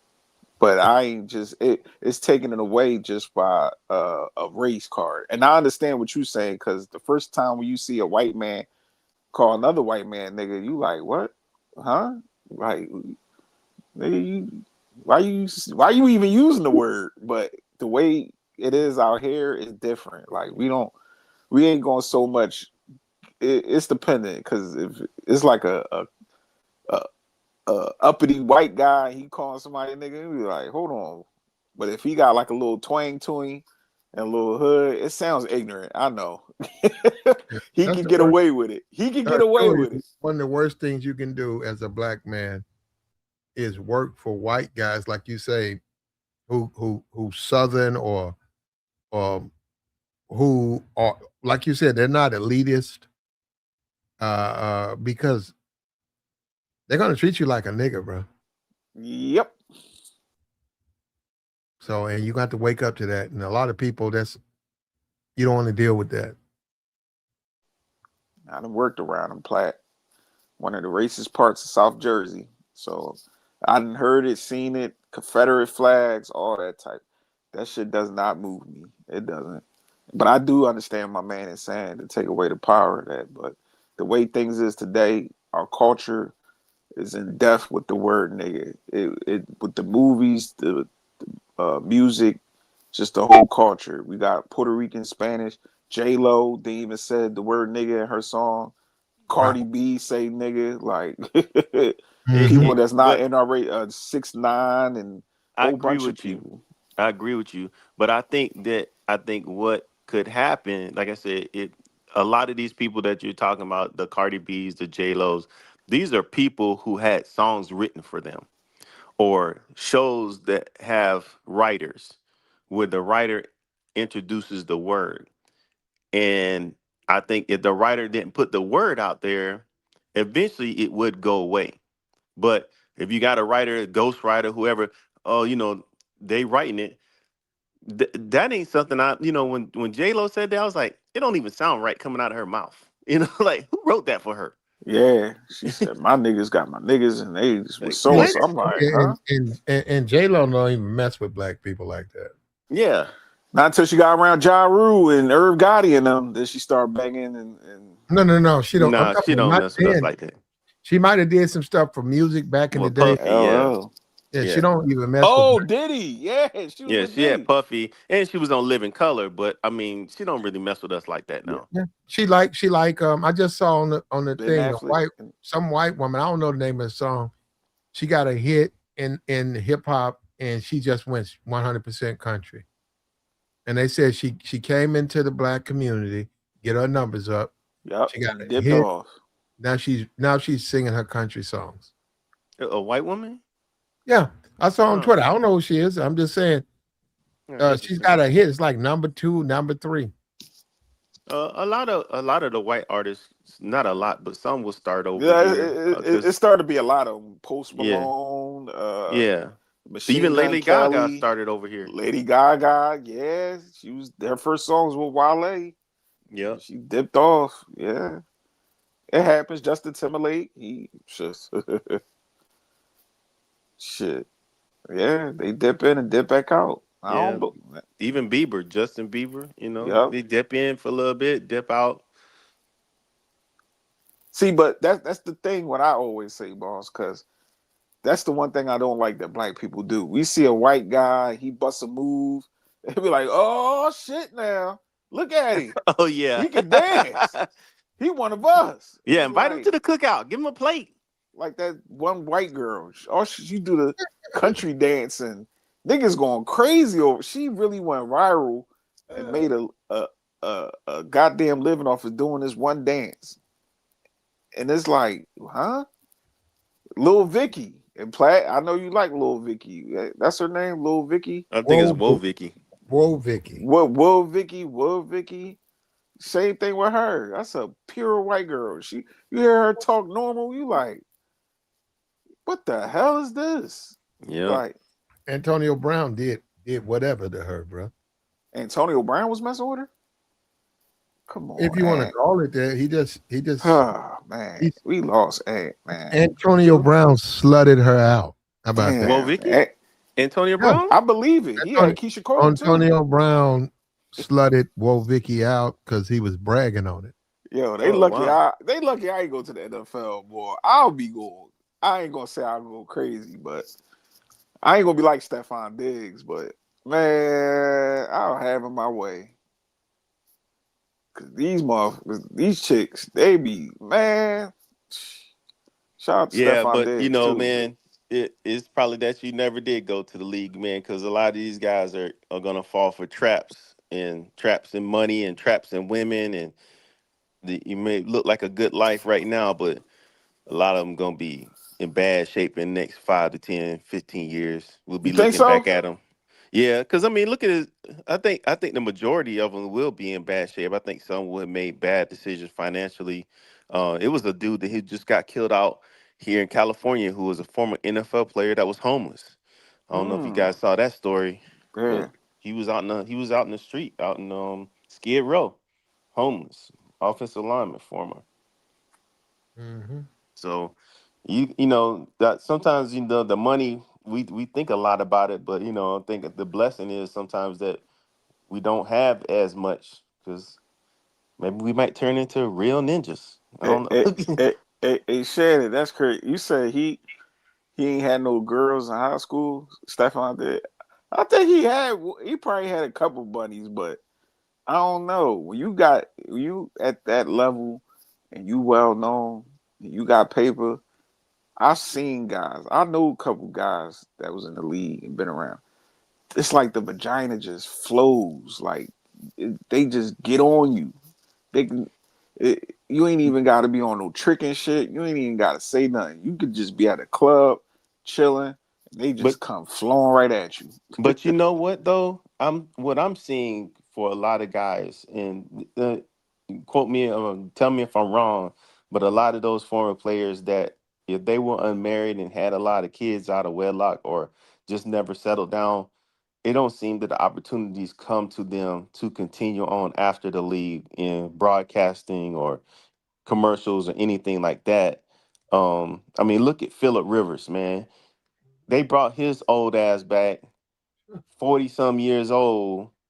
He had like 12 kids, but he was all by one wife, but they wouldn't bring Cam back. Cam got kids spread all out. But definitely Cam is in better shape than Phil Rivers. And you know what? And I saw that, and I was going. At the time, I'm serious. I didn't get serious. I'm serious. I didn't get serious. I saw they bought Phil Rivers out of retirement to be the quarterback for the Indianapolis Colts Monday night game. And I hate the fact that I didn't go ahead and put my house on that shit because he's trash. And it turns out he played like trash. They lost like 25 points. And did he ever play again? They cut him, didn't it? No, he won that game. No, he didn't. Phil Rivers didn't win. The coach didn't win that game. Oh, I thought the coach won that game. No, he didn't. The game they announced that he gonna be started. He played like trash. I didn't even see the game. At the time, I missed that whole game, but I looked at the thing. He lost that game. I Yeah, don't I know just looked it up. exactly. Yeah, they lost. Yeah, you right, Pat. Yeah, Phil really and I won't put no money behind no. You gotta think about 5 years removed. Get the fuck out of here. Yeah. They handed Phil his ass at halftime. I wish I'd have put some money on it. And that's why I gotta get my shit back together because some kind of way I saw that too, and I didn't put no money on. I didn't feel comfortable putting money on it. Well, Why did that? I think you might. I don't know what the lines were back then, but I'm looking at the games, and it like the Seahawks. They lost 18-16, so that's that's less than a field goal. So I'm sure the line when Phil Rivers playing that game had to be at least 7 points. You would have lost either way. Oh, they covered the money. I would have think they did because that's Okay. that's 2 points. And Yep. against the Seahawks, I got you. Hold people on. would have put all their money on the Seahawks to win that one big. Okay, and Seahawks only won by 2. Yep. Okay, I didn't touch that game. I got you. And even the 49ers, it's saying the 49ers lost. Rivers threw for 277 and 2 touchdowns, but the team could not stop the 49ers offense. I don't know what the final score was, but 277 and be 40 some years old, that ain't too bad. Ain't good either. Yeah. But no, we never gonna move beyond racial slurs, man. This is America. They push it. And you got dudes, you go on Twitter, you got dudes who proudly proclaim themselves as nigga. A lot of the hip Yeah. hop, the rappers. The Migos, young rich niggas. Yeah. Yeah. YNs now. Now they call themselves YNs. Yeah, young niggas. I was at the mall one day and my daughter, she asked me, she said, Dad, what does YN mean? And I said, oh, young nuisance. Mm. I said, that's a young nuisance. That's what that means. I like that. Okay. I like it. Okay. All right. I mean, I gave her a nuisance. I gave her a long word in her vocabulary. So use that. It's a young nuisance. Go search You what need that to, nuisance Shit, is. I like that. I you need might to use take that. at some point you need to take a moment and you need to express to your daughter that there are niggers among us. And she don't have to be there. Don't, her friends, they exist. You can't let them figure it out. You gotta let them know there are niggers among us, and you don't have to be one. And hopefully, that's enough where she doesn't get with her girlfriends and say, I'm gonna twerk and I'm gonna walk around half naked and I'm gonna deal with thugs and animals, you know, because she knows that, well, okay, I don't want to deal with guys like that. Yeah, I hope so. I hope the one day in my prayers, my daughter find, somebody just like her dad. So that's why I stay in her life, let her see the positive stuff that I do, so that she don't accept that other stuff. But you never know where your kid's gonna go and what they're gonna do. I So got my who they gonna fall in love situation. with. My kids, they arranged marriages for both of them. Yep, already dipped in that bag. Yeah, I ain't out here running around this dumbass dating scene. Nah, you already got it all set up. Arranged marriage. Yes, I already got Oh, my my are, homie are I you grew up are with. you American? Yeah, Oh, okay. but I'm Muslim. So Okay. yeah, we all that dipping out and all that. She can if she want to. She got full autonomy to date out, do all that if she want. But you ain't gonna get no perks. Yeah. You ain't gonna be out here struggling. Daddy go, we gonna have things Well, set up for I think that's like you said, brother. Self, even as Muslim, myself as Christian, we gotta at least apply that pressure on our daughters that there's covering underneath their fathers, Mm. and they need to stay under their That fathers word until, pressure. That word pressure. yeah, They don't want to hear it, but nah, you put that pressure behind 'em. yeah, that you said that's the standard that you stand in your father's covering until you have a husband. Yeah, because I ain't playing that young nigga stuff and all that. Coming to my house, banging, like, nah, I ain't playing none of that. I ain't trying to be seeing niggas. A little NBA young boy barely can talk, can't convey a conversation with him. Nah, we we want productive black people out here. We don't want, like you said, bro, He's on niggas. drugs. He's on drugs, young boy. And that's the I, thing about no. That's the thing about yeah, he pills. definitely on drugs, No, no, but no. The things on pills you can't get off. Like you could say alcohol, you could say weed, you could say maybe a little powder, but they've proven you can't get off pills. Pills have an effect on you. You can't quit. yep. And we just saw he just got out, and somebody else took the charge. Right. Here's another thing: these niggas they act like people out here squares. They act like everybody's a square, and it's like nigga, that bitch took the charge for you, nigga. What the fuck you talking about? You like the bitch? You don't like that bitch. That bitch took that charge for you. That's what I'm saying. You look at these rap niggas, they get pulled over. Okay, it was two people. It was three people in the car. They got caught with young boy's narcotics, his favorites, and the other two people took the charge. Some kind of way, young boy got out of that. Yeah, he gonna take care of him too. He gonna pay for the lawyers and throw a couple dollars in. Yeah, you gotta be smart. And I mean, that is kind of smart, but if you're gonna be running around with narcotics and guns and all that, you're gonna need a fall guy. And if you willing to take that charge, hey, they was going at finesse 2 times. They like, damn, bro, you got your girl locked up and you ain't the charge. This nigga online screaming, hooping, and hollering, and she still booked. It was like, damn, bro, you ain't gonna get her out. But Hey, hey, there's a comment I want to just mention. It's Melanie, and it says, "What are you going to do about her defiance?" And children, just as we were, they're always going to be defiant, But you got to express to your children to trust the process. there Who you go, we all bro. know that we Yep, all know that the kids are going to stray. We strayed, yep. But like you said, if you build that foundation to where, okay, all right, I know something's not right. I need to come back in the fold. Hopefully they'll come back in the fold. That's all I'm saying. Hopefully that defiance isn't something that's going to be detrimental to them. But if it becomes detrimental, you as your parent, you can still got to step up and try to help them out, just as our parents did us. Yeah, but it's perks. I'm telling you, she could Yeah, be it's perks. defiant. It's perks.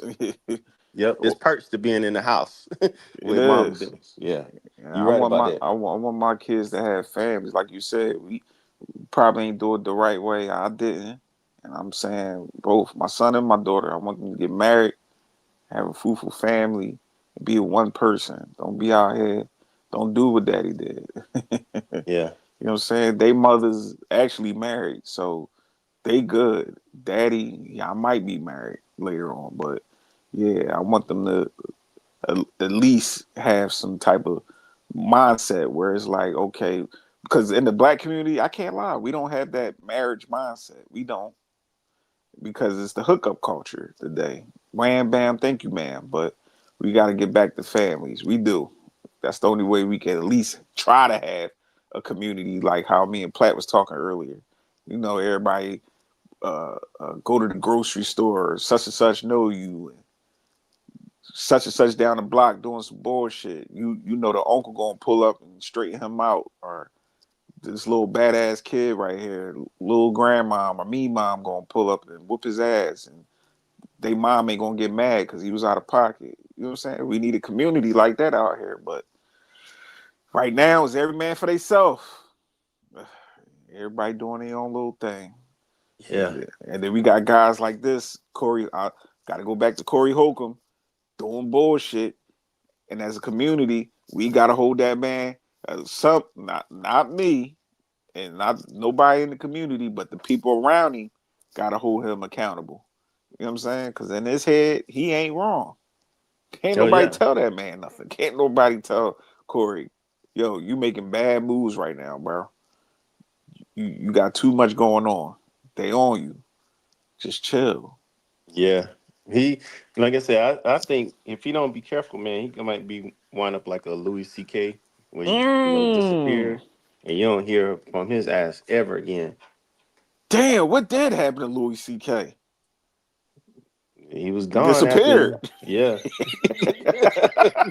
I can't tell you where he at. Yeah, you just answered my guy. The nigga disappeared. Like you answered my question. But I don't know. It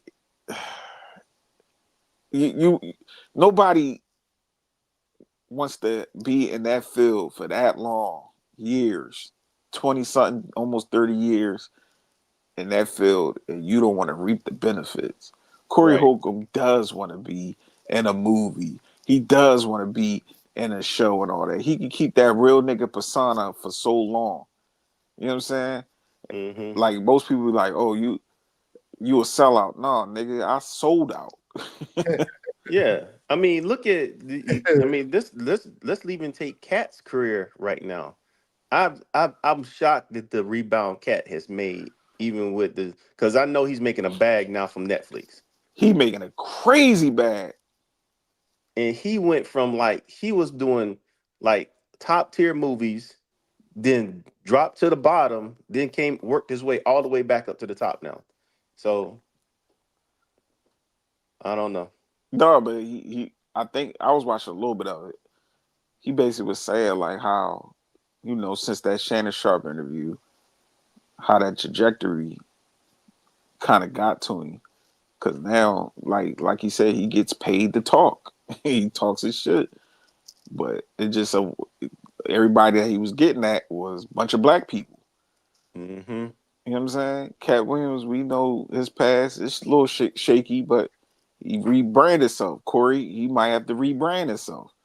Yeah. Can't just keep talking about women ain't this and I trick on this chick and like you gotta evolve past that, bro. You gotta have different niches when you get a comedian because you got all these young guys right now. They doing skits and they got their little comedy thing going on. Like you got to jump in that lane. You just on here every day, every week. I pay for I pay for poverty coochie. Like, bro, nobody want to hear that all day, bro. Yeah, he wrong for that.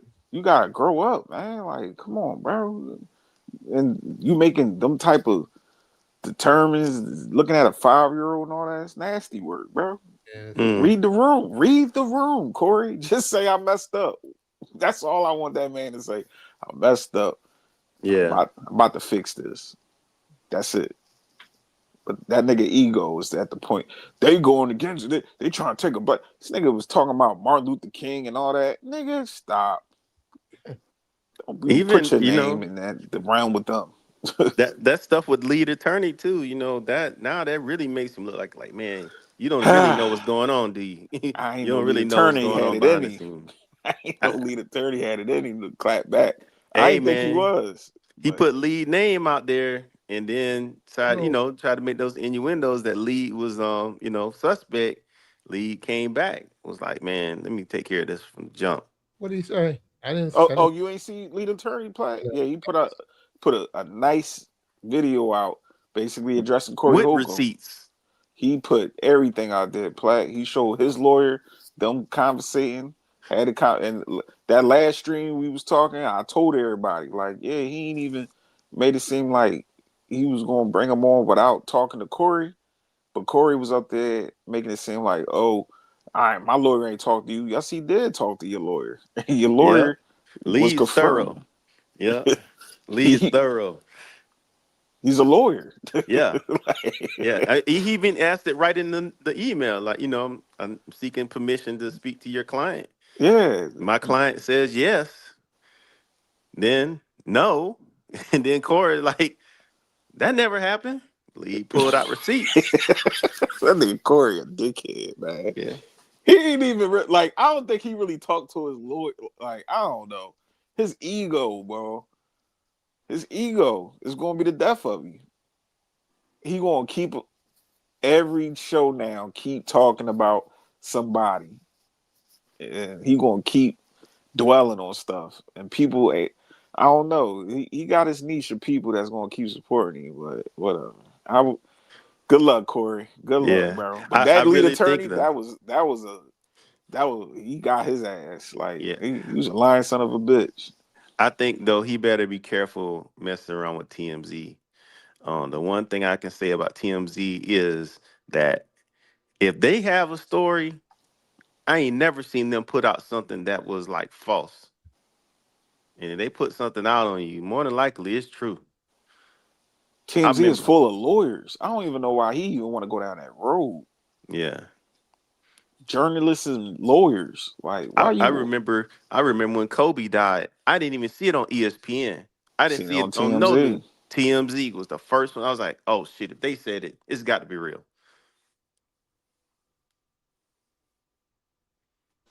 Yo, hey, whoever in the chat, I say that all the time. Arrested development, man. That mind state.